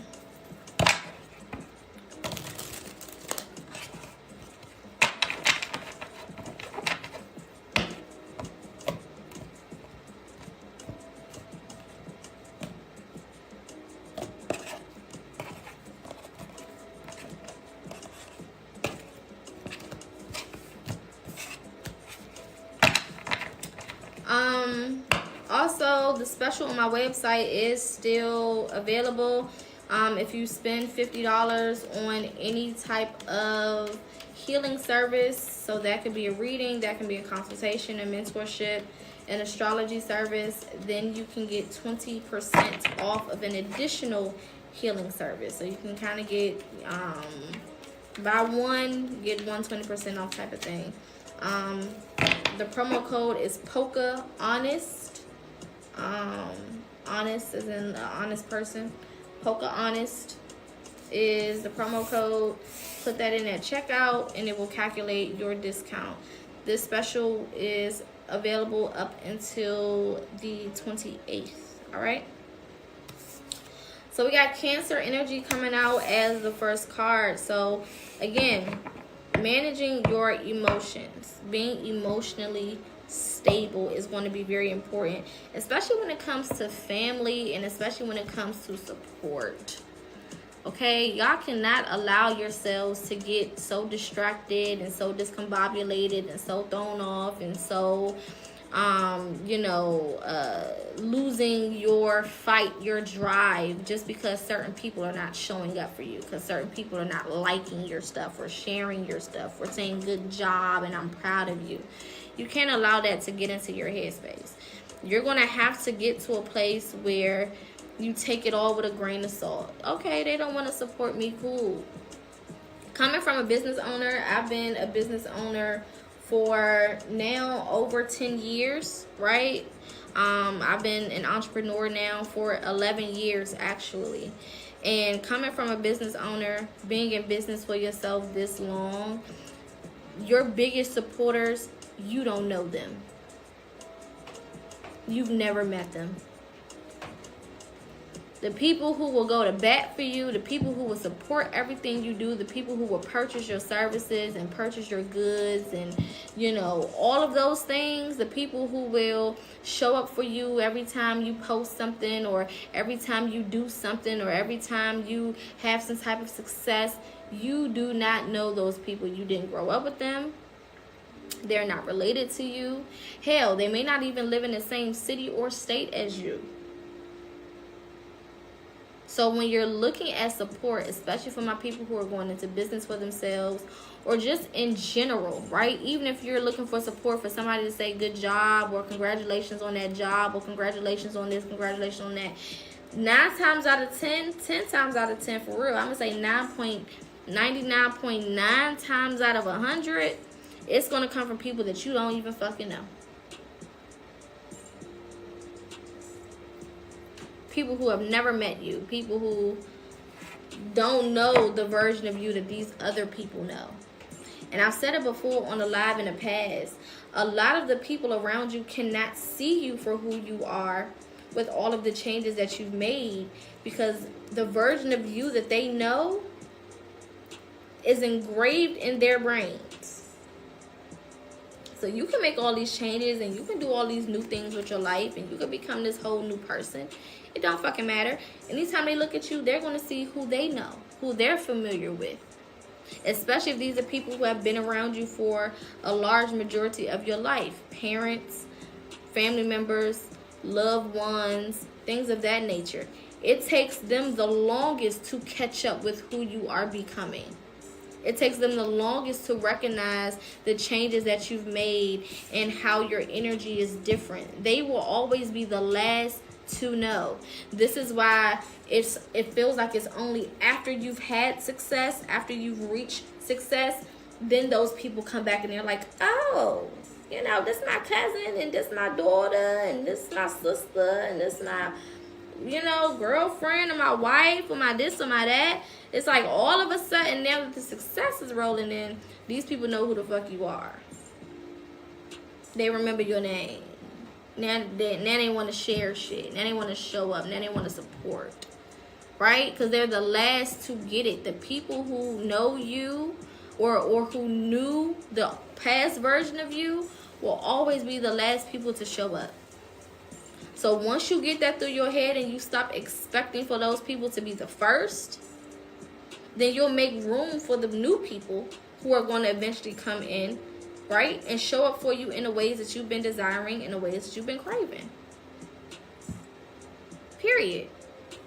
I can count on one hand how many times my parents have supported the things that I've done. I can count on one hand how many times my siblings have supported the things that I've done. I can count on one hand how many times family, period, have supported the things that I've done, or purchased something or put money in my pocket based on my business. One hand, right? And I used to allow that shit to really affect me so bad, and I used to feel so horrible about it and so negative, and I used to use that to kind of judge myself, you know what I'm saying? And look at myself in a certain light and hold myself, to the fire, because I'm like, damn, well, why don't they want to support me? And I can watch them support people 5 times over and 100 times over. And, I have, and I've shared this before, I'm the oldest and the only girl of 3 boys. And I've seen my mom and my father, support my brothers, the ones that belong to them, because All of us don't have the same parents. But I've seen them both in their own ways support my brothers in ways they've never supported me. So it awakens, again, going back to triggers. Childhood trauma is triggered, right? Because that's not something that just starts when you get older, right? That's usually something that's happening as you're moving through life, as you're navigating life from a young age. So it triggered my childhood trauma. It triggered my self-worth. It triggered the way that I see myself, the way that I view myself, the way I feel about myself. It triggered how proud of me that I was. I would be proud, and then all of a sudden, all of my, proudness for myself will go out the window just because I'm now looking at this specific thing that's not working. Or this specific person that's not showing up. Or this specific person that's not, being, showing up for me or being there to support me. Right? So you have to get to a space where, again, you prioritize your shadow work. You prioritize your healing. Right? Because these things are happening to provoke growth. So you're going to have to kind of go backwards a little bit in order to move forward. You're going to kind of have to, go back over a lot of the old things that you experienced so that you can gain some perspective, right? And you can heal those things and move to a different place. But you also are going to have to get to a place where, going back to independence, you can be proud of yourself, independent from how other people may feel. You can be happy for yourself, independent of, how happy other people may be for you. You can walk in your truth, independent of, how that truth looks to other people or how it affects other people. Okay?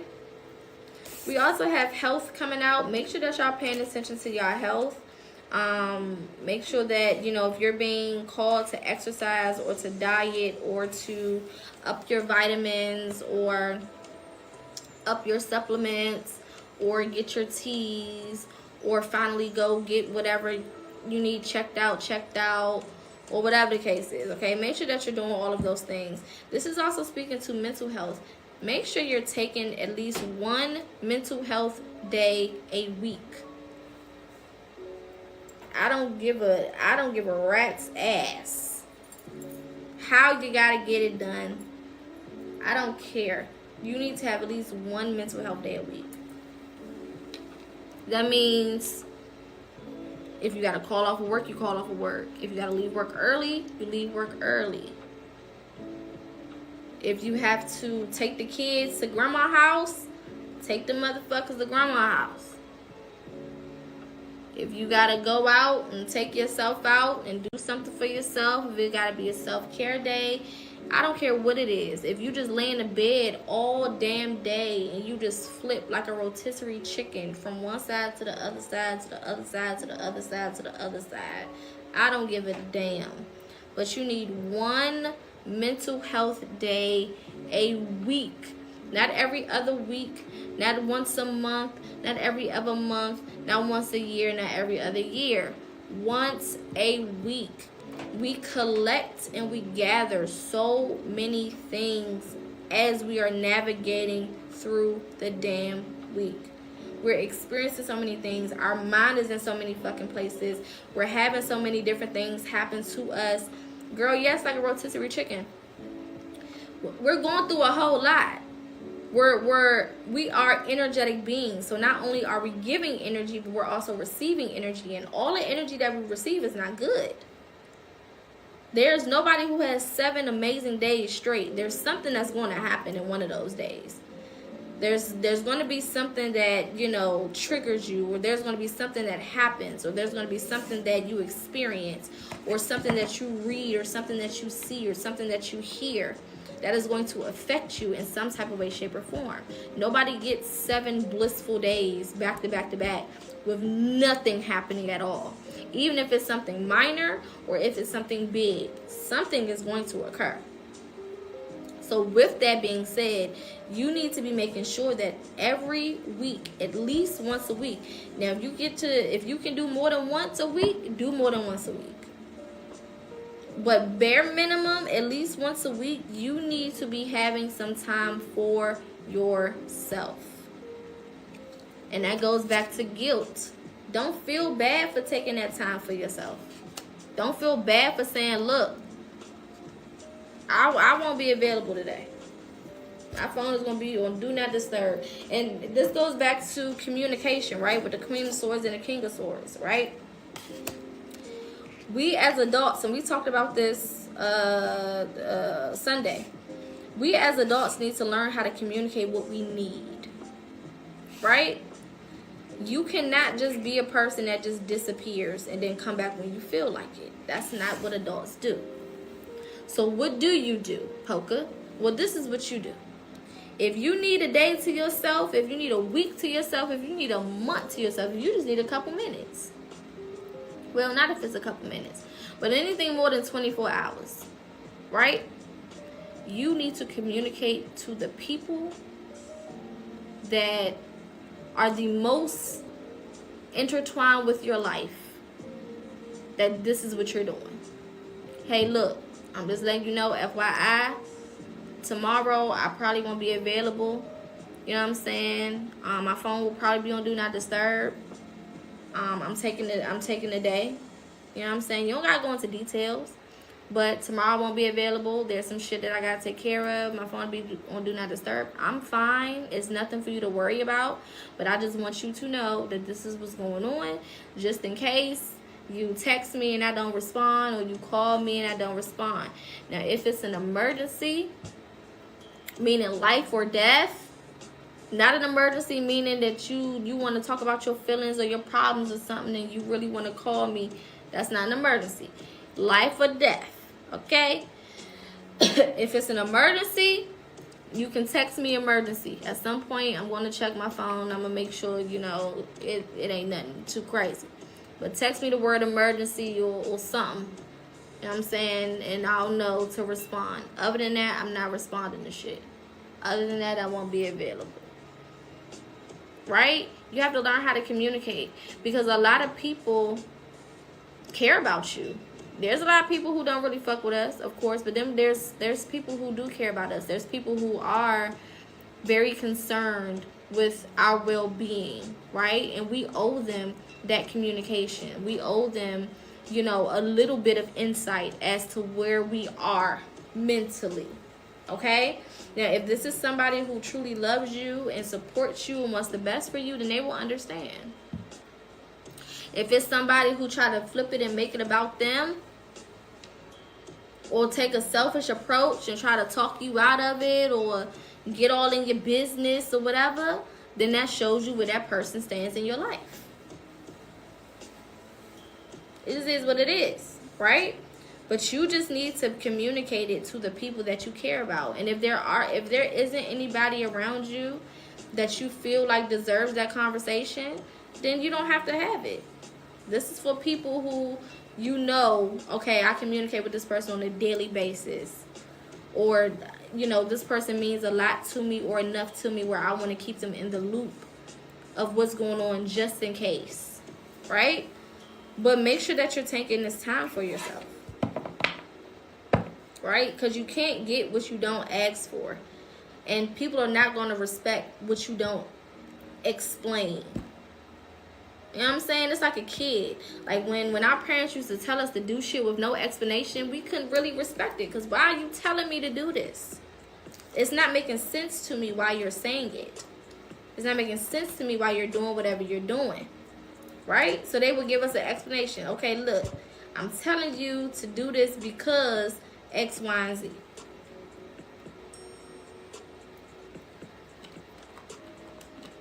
Now, whether you agree with it or not, whether you saw it from their perspective or not, you still had more insight. You still had more of an idea of what was going on, and you could work with it, right? Versus just being completely in the dark.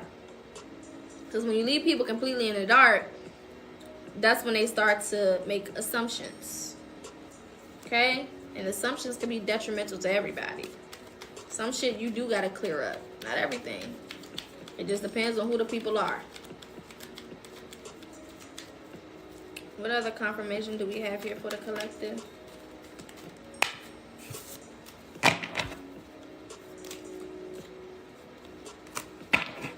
You got black sheep energy. All right. Outsider, not fitting in. All right. Don't be afraid to be the black sheep. I used to feel so negative about that black sheep shit. You know what I'm saying? It used to really make me feel some type of way. Now I wear that shit like a badge of honor. I wear being the black sheep like somebody elected me president or something, or I got a damn blue ribbon or something from the president or something. You know what I'm saying? I wear that shit with the utmost, you know, pride and appreciation, right? Because I was never meant to fit into anything. I was never meant to fade into anybody's background. I was never meant to not be special or to not be unique or to not be different, right? So when other people notice that you're different and they treat you as such, that's just confirmation of who you are. That's just confirmation of the energy that you possess, right? If people want to keep you out of their circles, or people don't want to talk to you, or people don't want to deal with you, or whatever, a lot of that keeps you safe. All of it keeps you safe, honestly. Because why would you want to be introduced or invited to circles of people who don't fuck with you like that? Or people who don't see you as worthy or valuable, or, you know, any of those things? Why would you even want to be in that position? Why would you even want to be in that space? Why would you even want to be around those people? You shouldn't want to. You shouldn't fucking want to. Period. Right? And a lot of times it stems from childhood experiences. Based on whatever we experience in our childhood, you know, can determine the way that we view things like that. You know what I'm saying? If you didn't grow up in a space where your parents were teaching you to be proud of yourself, or teaching you to be you know, unique, or praising you for being unique, or making you feel better about the things that make you unique or special, then of course you're going to start to see those things as a negative, right?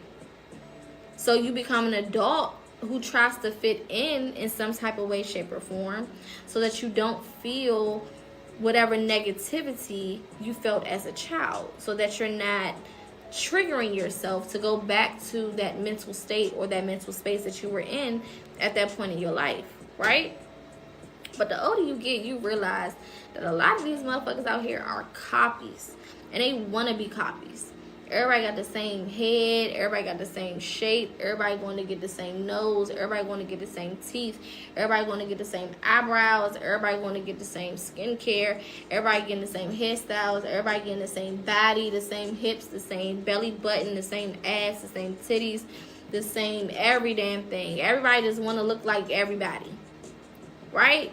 And society makes you think that that means that you are special because you go and you know, create yourself to look like other people, and you blend in with the collective.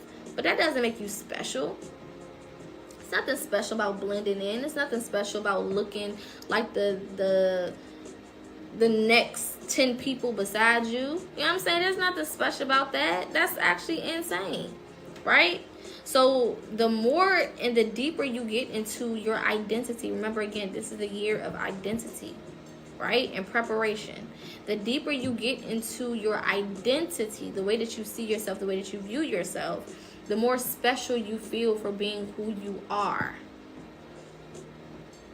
The more accepting of the things that make you different you become, right? You start to wear your differences and your uniqueness as a badge of honor. Thank you for the gifts, babe.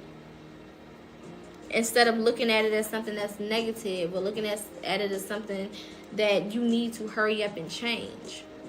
You know what I'm saying? And take that from a person who had to grow to like their features. I had braces when I was from the 7th grade to the 8th grade. I had braces, right? Because my father convinced me that everybody's teeth was supposed to be super straight. And it was because of his own insecurities about his teeth. So he was like, well, you don't want to not be able to be taken seriously, and You know, you want to be able to get a job and just all of these extra ass things. I'm like, nigga, I don't care. Like, even at that age, I did not care. I felt like I was beautiful. Yeah, I had crooked, my teeth were way more crooked than they are now. But I didn't give a damn. You know what I'm saying? That didn't make me feel any type of way about myself until he introduced that to me. A lot of our insecurities were not homegrown. I wasn't born feeling no way about my teeth. I wasn't born feeling no way about any part of me. But the insecurities of other people, especially our parents or our peers or the people in our space or in our environment, can become the way that we eventually feel about ourselves if you allow that energy into your space. So I got the damn braces and I hated them because it wasn't my idea anyway. I didn't feel like I needed them. But now I'm insecure because somebody else put their insecurities on me. So it's like, fuck it, I gotta deal with it. And I had to have them bitches on for 18 months. That's a year and some change. And I hated every piece of it. I hated it to the point where I would eat all the shit they said I wasn't supposed to eat. I knew I was gonna fuck up the damn braces and they was gonna have to, you know, put another thing on and my father was gonna pay for it, but fuck it. Now I'm doing it out of spite because I told you I didn't want to do this shit, and now you got me feeling some type of way about myself, and now I'm pissed. So I would purposely eat candies and the hardest candies I can find. I'm just trying to bite them bitches, and I'm breaking brackets and all type of shit is going on. And eventually I got them taken off, and my time for braces was up. All my teeth was in their correct space and spots, okay? And everything was straight. And then they was like, well, now you gotta wear a retainer for the rest of your life. I said, who gotta do what? And it wasn't the retainer with the little wire across it. It was like the clear retainer, like the Invisalign retainer. You gotta wear it every night. And you gotta wear it, you know. I said, who the fuck wants to do that? That is torture. I don't want that shit on my teeth every damn day and every night. Who the fuck wants that? I don't want that. So I tried to keep up with it for a while, then eventually I said, fuck that shit. And then I would wear it once a week. And every time I would put it on, my teeth have shifted a little bit because it would be harder to put on and it would feel tight on my fucking teeth. So I knew my teeth had shifted. But eventually I'm like, you know what? I'm not putting myself through this pain. I was already in pain for 18 months because every time you get your wires tightened, that shit hurts. I couldn't even bite into a damn chicken nugget after I got my wires tightened. I was not feeling that. The only thing I liked about it was changing the colors. That was the only exciting part about having braces, is the colors that you could put on it. That was it. Other than that, I didn't like it. That shit was torturous. I had cuts all in the side of my damn cheeks from them damn wires and shit. That was a horrible experience. Do not recommend. 0 out of 10 would never recommend unless that's something you want to do. Okay, some people think braces are cute. I didn't like it. Right? So I stopped wearing that funky ass retainer. And my teeth, some of my teeth started to slowly go back to doing whatever they wanted to do. And do you think I give a damn? No. No, I don't care. One of my bottom teeth is crooked. All the other ones straight, but one of them, because my wisdom tooth came in, is doing its own thing. And guess what? I'ma let it do it. I'ma let it do it. I got 2 teeth at the top that turned in just a little bit because they started to shift again because my wisdom teeth came in. But do you think that I'm gonna go back and do something about it? For fucking what? For fucking what? And of course, people are gonna want to talk shit. Anytime I got into it with people, they were like, "Oh, but look at your bottom teeth, bitch. Look at them." When I'm supposed to cry? When I'm supposed to be ashamed? When I'm supposed to roll around and stump and go crazy because you said something about my bitch? That shit ain't never stopped me from doing nothing that I needed to do. Getting anybody that I wanted to get, doing anything with my goddamn life. Period. I don't give a damn.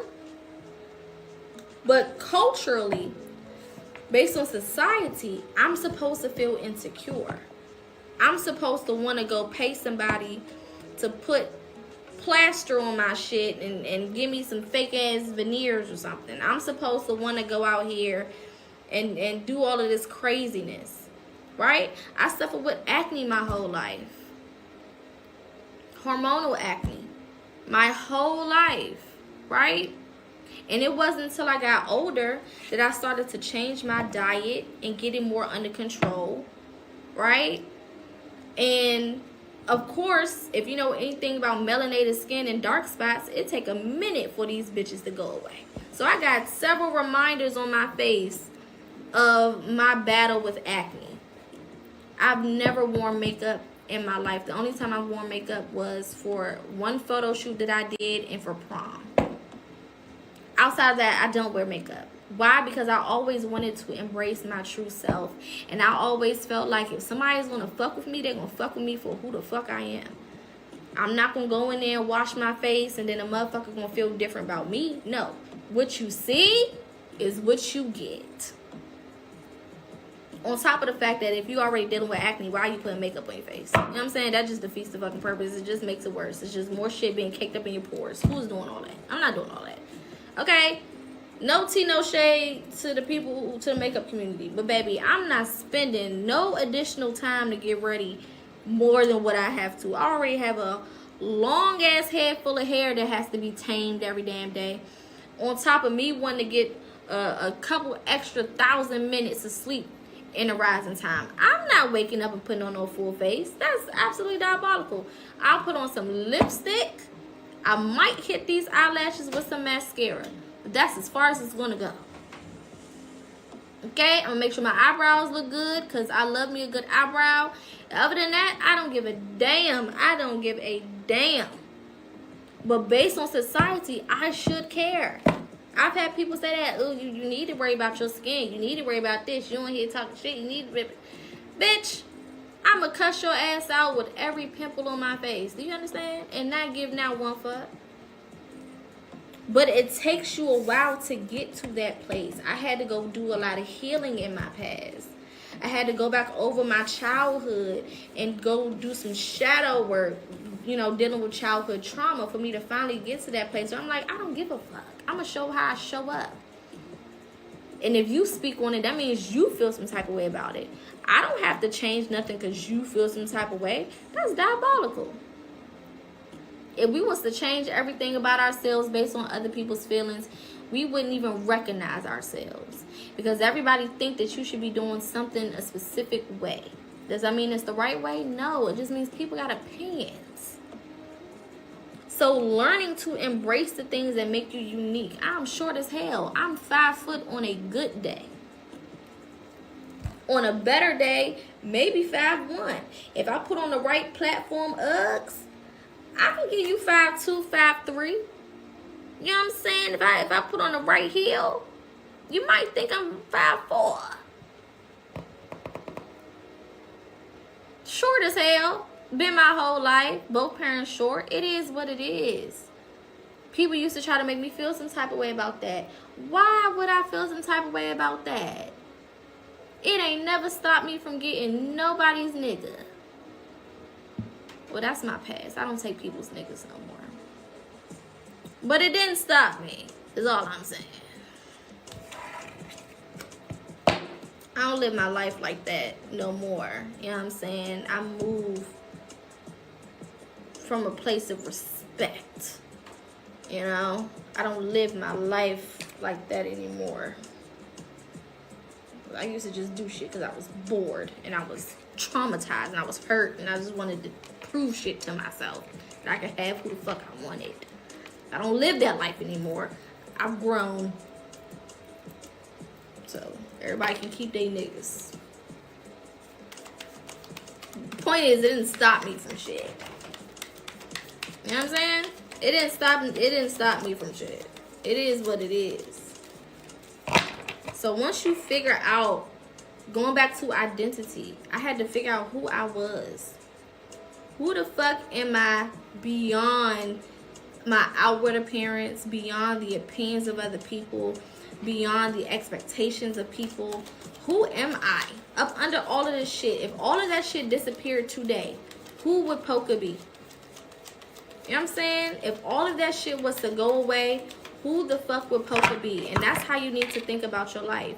If all of the naysayers went away, if all of the opinions disappeared, if all of the people who, you know, had something to say disappeared, if all of society's standards disappeared, who would you be and how would you live your life? That's how you should be living it right now, as if all of those things don't exist. And if you pay attention, society is changing. All them people that went out and paid for their body to look like the same other person's body, and that person paid for their body to look like the same other person's body, they trying to go undo that shit. People that when they got their ass done, they trying to take the shit out now. People that when they got their noses done and their faces done, they trying to take out the fillers, and or they have buyer's remorse. Now they stuck with this body that they don't even like when they could have just learned to love the body that they had. You know what I'm saying? Now everybody is starting to realize, oh, uniqueness is priority. Living in your truth is the best thing to do. Being yourself and showing up as you are is the best thing. You know what I'm saying? Period. Look at that. It's time to reflect. It's time to think about who you are. It's time to think about what you want. It's time to think about how you want your life to go. How you want things to flow for you. What do you want your story to be? Do you want your story to be one of complacency? Do you want your story to be one of, you know, you not having a voice, not having an opinion, you not doing what you feel led to do, guided to do? What do you want your story to be, right? I always think about it as when I'm laying on my deathbed and it's time for me to go ahead and close my eyes on this side. What do I want to have any regrets? Is there anything that I'm going to feel like, damn, I should have did this, and damn, I should have did that, and damn, I should... If I feel like that now, if I can look in the future, right, and have any of those feelings, I'm not doing enough right now. Because I have all the time in the world to go for the things that I want. And you have to stop convincing yourself that you're living on borrowed time, or that, you know, your demise is going to be tomorrow or in the next couple of hours. You know what I'm saying? Some people say live like it's your last day on earth, and I get that mentality. But some of y'all take that shit to the extreme. Some of y'all are hypochondriacs. And it almost paralyzes you from moving and from doing things and making shit go, because you feel like you don't have enough time. Oh, I'm already this age. I don't have enough time. You know, I'll be dying in a couple years. It's like, what the fuck are you talking about? You have as much time as you need to have. There are people who didn't pop in their life until they were 60. There were people who already had success, but they reached their highest level of success at 80 years old. Because that was the time it was supposed to happen. And it just goes to show that it doesn't matter how old you get or where you are in life, there can always be more. You can always reach a different level. You can always take it to a different place. Period. Don't back yourself into no damn corner. Don't be overthinking it. Oh, you know what I'm saying? I used to do that shit to myself when I was so early in my 20s. I was 21, 22. And I'm looking at other people on social media, and I'm looking at other people's lives around me, and I'm hearing stories from my parents. But it's like my parents wasn't living in this motherfucking generation where we fighting for our damn lives and trying to make ends meet. These motherfuckers was 19 and 20 years old with motherfucking 3-bedroom apartments, paying $500 a month. What the hell? I'm not comparing myself to these motherfuckers. Or my grandparents who was 18, 17, and 18 years old with 5-bedroom houses paying $250 in mortgage. What the hell do I look like comparing myself to these people? That's crazy. We don't even have the same playing field. We don't even got the same cards. The deck is not even the same. And of course they're going to have an opinion. Oh, when I was your age, you know, they love to tell millennials and Gen Z that bullshit. When I was your age, I had this, and y'all don't want to work. Y'all don't want to do this. Y'all don't want to do that. Bitch, we working our motherfucking ankles loose. Do you understand? And we still ain't even halfway to where the fuck we should be in this goddamn economy and in this world. What the fuck are we talking about? Everybody I know put in over 40 hours a week and still struggling. And whatever they do, they putting in that motherfucking time, whether they business owners, whether they work a 9 to 5, whether they're career oriented, it don't matter. They putting in that time and they're still not where they should be. Period.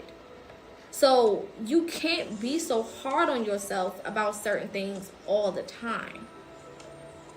You just fucking can't. You know what I'm saying? Hell yeah, they had it easier. But they don't see that.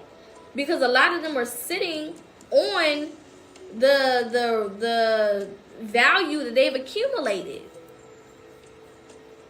You know what I'm saying? It's like, of course you comfortable, Nana, with your motherfucking Cadillac and whatever else you got. Because you done worked all them damn years and you was able to actually save money. You was able to get a decent retirement. You know what I'm saying? Like, what the hell? Of course, you can kick your feet back and judge. Or somebody goddamn passed away and left their ass some money. It ain't the same. You know? So shift your perspective. Don't allow people, you know, opinions is a big thing in this reading. Don't allow people's opinions to distort how you view things and what you see and what the reality is. Whether that's in a negative way, whether, you know, you're seeing something positive and they're trying to make it a negative or whatever. Okay? Yeah, Venus, right? Venus is the planet of love, is the planet of beauty. It's the planet of pleasures, right? So make sure that you're continuously working towards your passions, right? Embracing your beauty, going after the things that are pleasurable to you, but doing it with good intention and with wisdom. Because everything that feels good and everything that's pleasurable ain't good for us. And all of y'all have lived enough life to know that sentiment to be fact. Everything that feel good, everything that look good, everything that tastes good, everything that smell good, everything that sound good ain't good. So we want to use, you know, wisdom to decipher how we should be moving forward in these particular situations. All right. Saturday could be significant. Dark blue could be a significant color. The number 7 could be significant, and birds can also be significant or confirmation of this reading.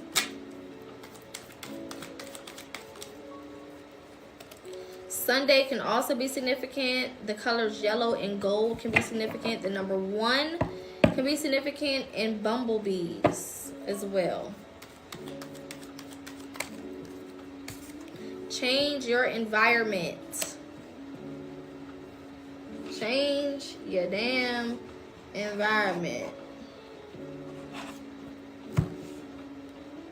Some of y'all have outgrown the spaces that you're in. It's almost like the butterfly, the caterpillar turning into the butterfly and trying to fit itself back into the cocoon. You've outgrown that environment. It has made you who you are supposed to be at this moment, and it's time to fly to the next thing, the next experience, the next person, the next situation, the next open door, whatever. Okay? You are not gonna fit in that little ass cocoon anymore. It's just not gonna fucking happen. And some of y'all you're so uncomfortable because you're still trying to do the same old shit or be around some of the same old people, and you've outgrown those things. Have you ever tried to put on some pants you can't fit? Especially some jeans. Oh my God. You can't breathe.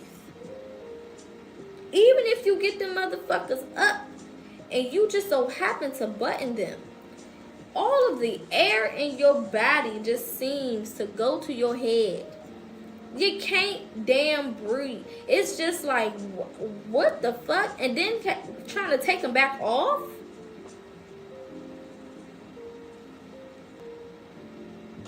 You trying to fucking pass out in there. You trying to fall out.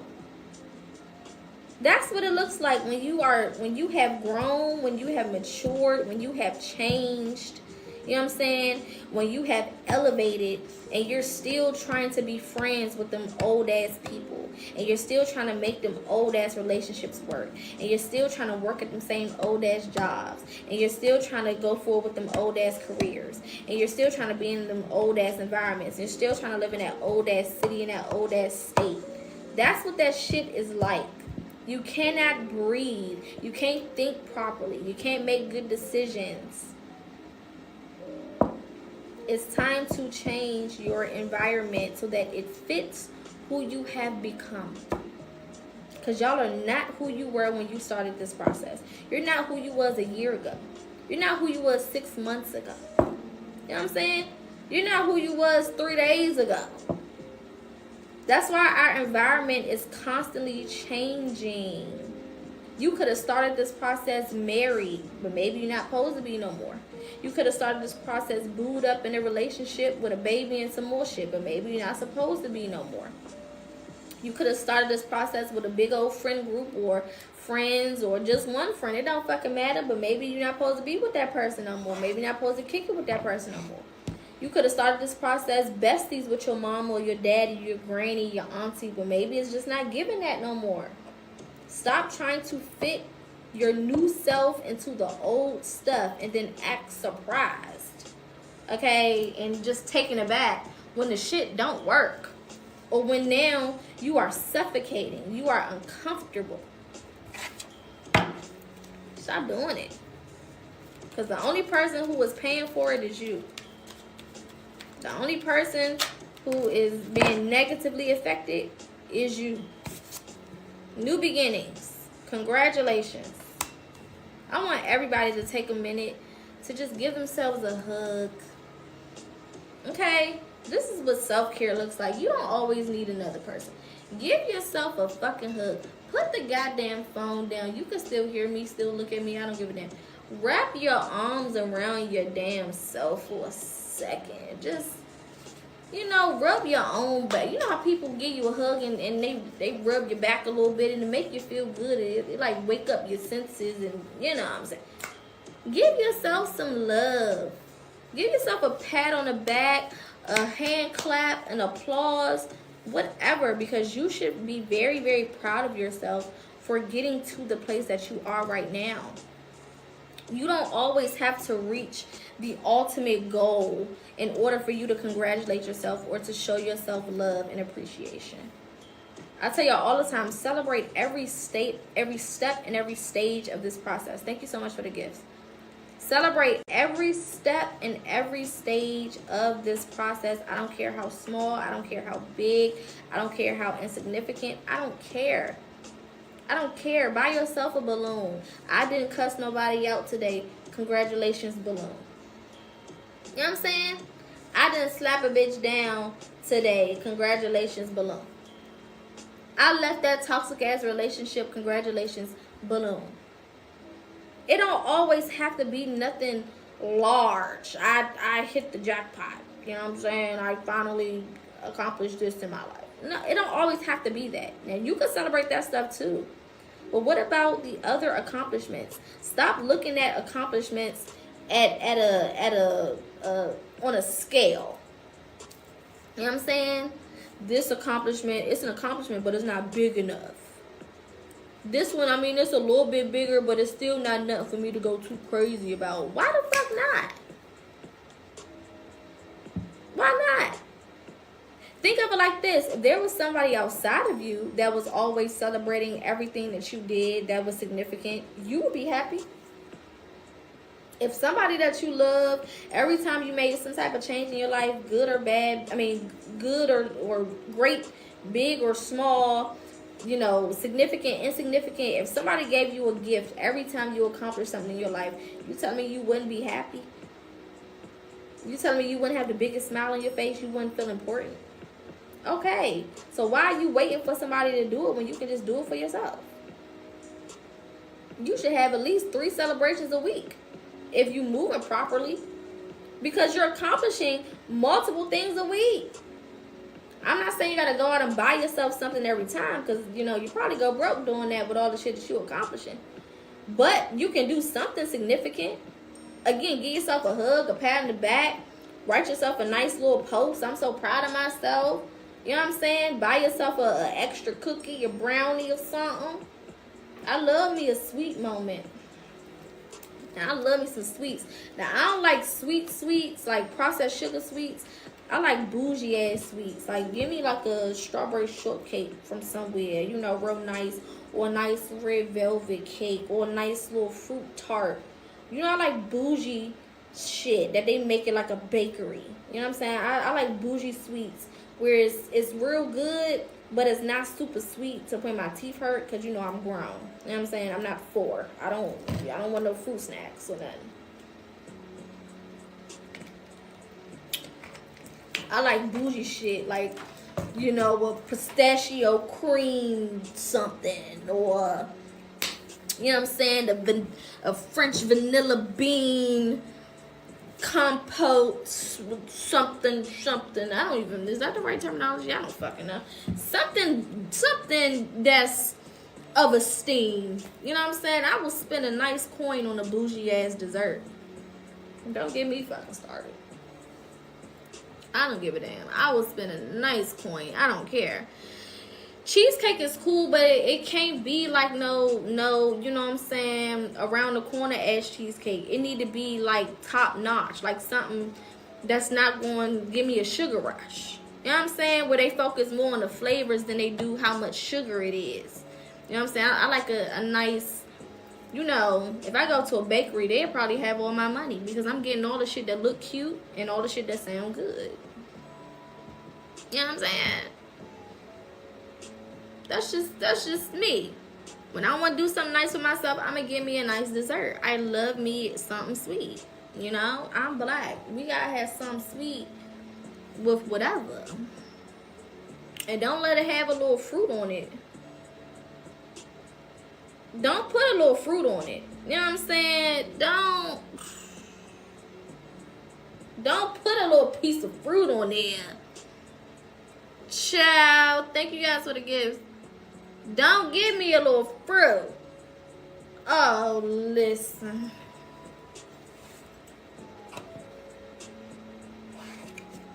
Ciao. Okay. I'm just... I will spend my last $20 on it. That shit could be $19.50. I'm giving them that $20 bill. I don't give a damn. They're going to get my money every time. I love me a little luxury sweet. I love it. I live. When I go to a nice little high-scale restaurant, I'm always looking at the dessert menu. What do y'all got? Tiramisu. Let me get one of them. You know what I'm saying? Let me go ahead and get that. Pistachio cream something. Oh, a cannoli. Let me go ahead and get 2 of them. Throw 2 of them in the bag. I will always go over my budget for a good sweet. I don't care. It's my weakness.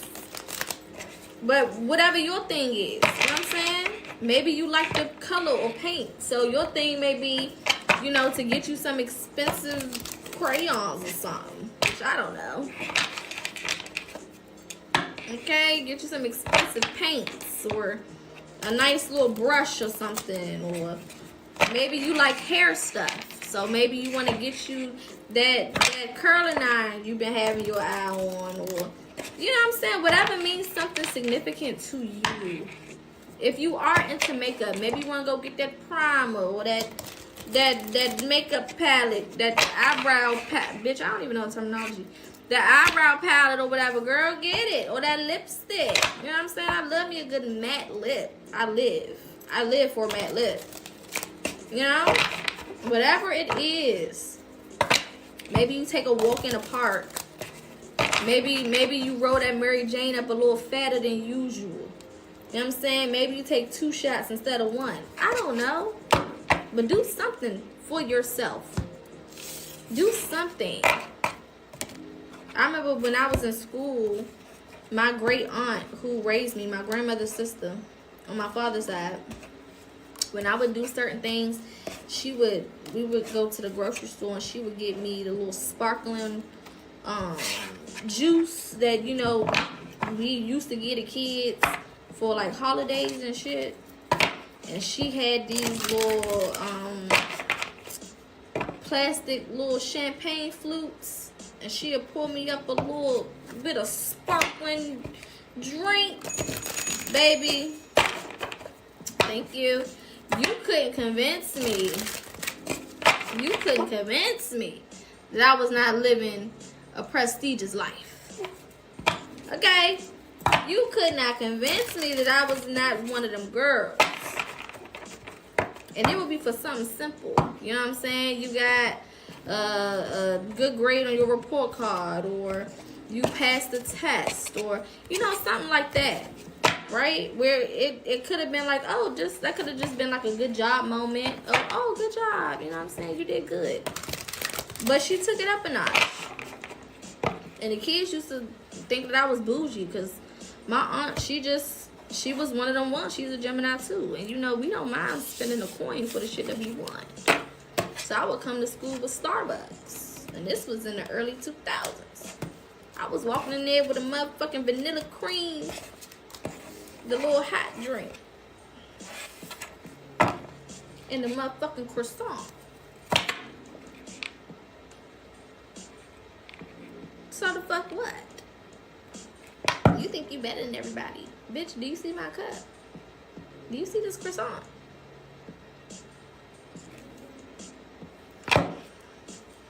Not saying you're right, but you're not wrong. You know what I'm saying? That's how you need to move about yourself now. That's how you need to move about yourself. Y'all remember being in school and your parents would bring you some McDonald's? That shit made your whole week. Now you the kid who get McDonald's brought to school. You was up.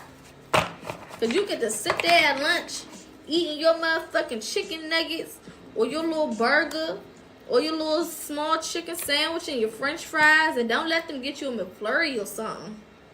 Don't let them throw in a little cookie on the side or something. You was that nigga for the whole week. Everybody looked at you different, at least for a couple days. Everybody wanted a french fry or something, or a piece of your nugget. That's how you need to be stepping behind yourself now. That's how you need to come behind yourself now. For the smallest of things. I remember when I was working, I've always done little shit like this for myself, which is why I'm giving y'all this advice, because it does help. I remember when I was working for the government, I used to work in the immigration office, right? And I would work with the files. And y'all, you won't believe how many people be trying to get into this country. It's ridiculous. I can't even tell you how many fucking files I touched a day. It is ridiculous. And I wasn't even there for a year. Anywho, you know what I would eat for lunch? McCormick and Schmidt. If you don't know what that is, it's a bougie ass, high class ass seafood place. And they had one directly down the street from, not even down the street, literally on the same strip as where my job was. And I would walk over there and I would get me some damn McCormick and Schmidt. And I would come back from lunch.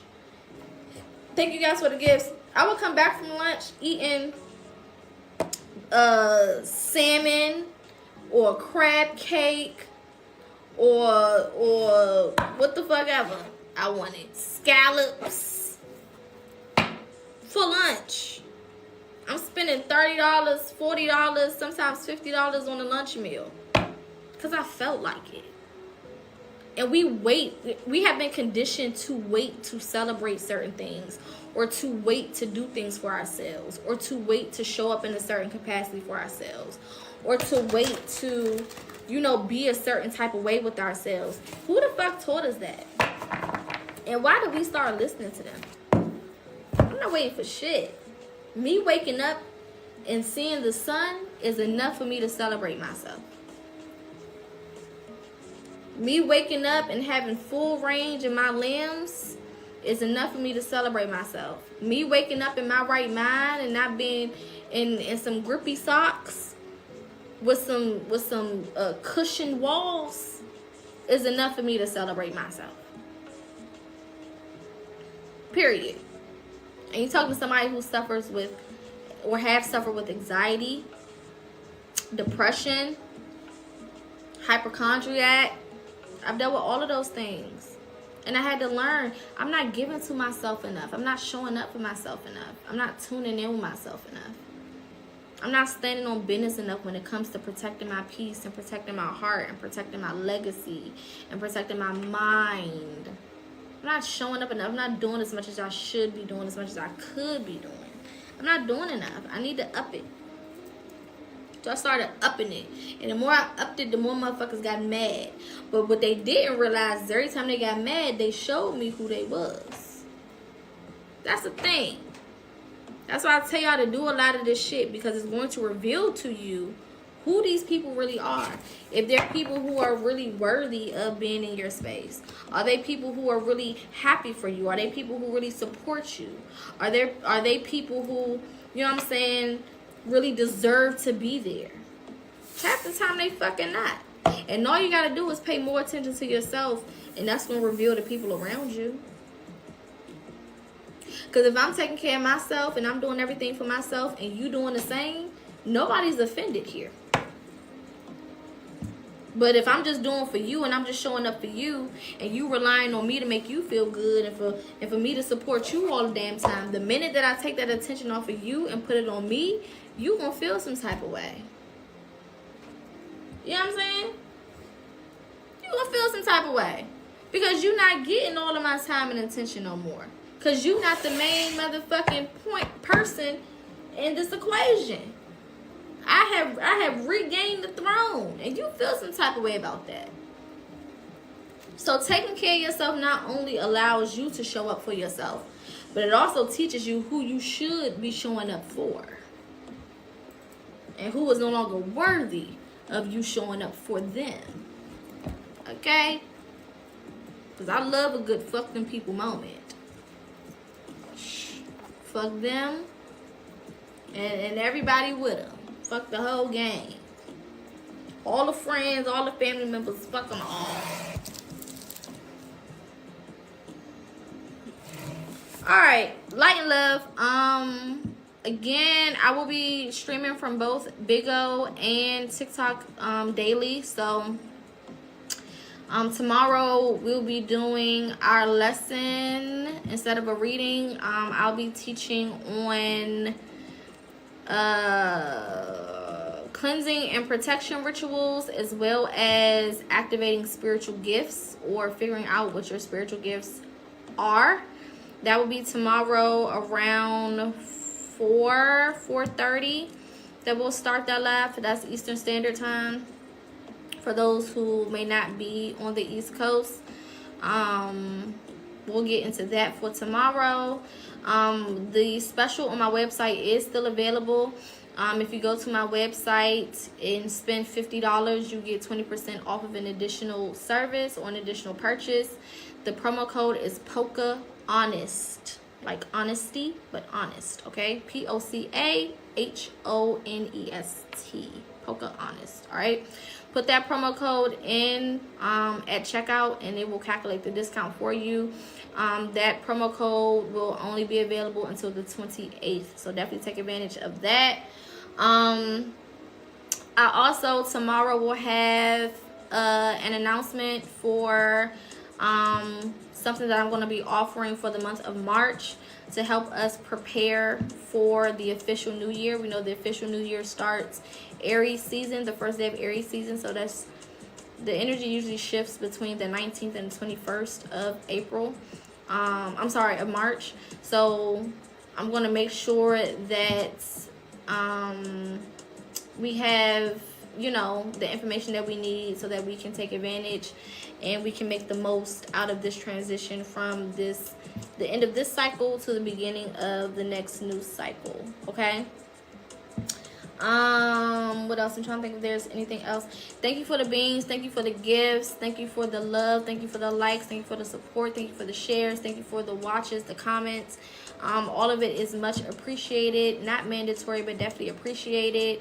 Again, I'll be live tomorrow around 4:30 p.m. Eastern Standard Time, so make sure you tune in for that. Other than that, I will see you guys tomorrow. Oh, this will be posted on YouTube. So that should be in my bio on both platforms. I gotta make sure it's in my big old bio. I'm not sure. I'm gonna go look, but it's definitely in the bio on TikTok. So subscribe there, because this video will be posted there tomorrow rising. It'll go live at like around 6 something a.m. Again, I'll be trying to catch y'all on y'all way to work so that you're able to, you know, have some time to kind of watch before you get there, for those who can't watch at work. And then by the time you go to lunch or whatever, it'll be fully posted so that you can watch it then or finish watching it if you need to. All right, love and light. I will see y'all tomorrow. Be good, be safe, remember these messages, and make sure you subscribe so that you can watch the playback. All right, peace.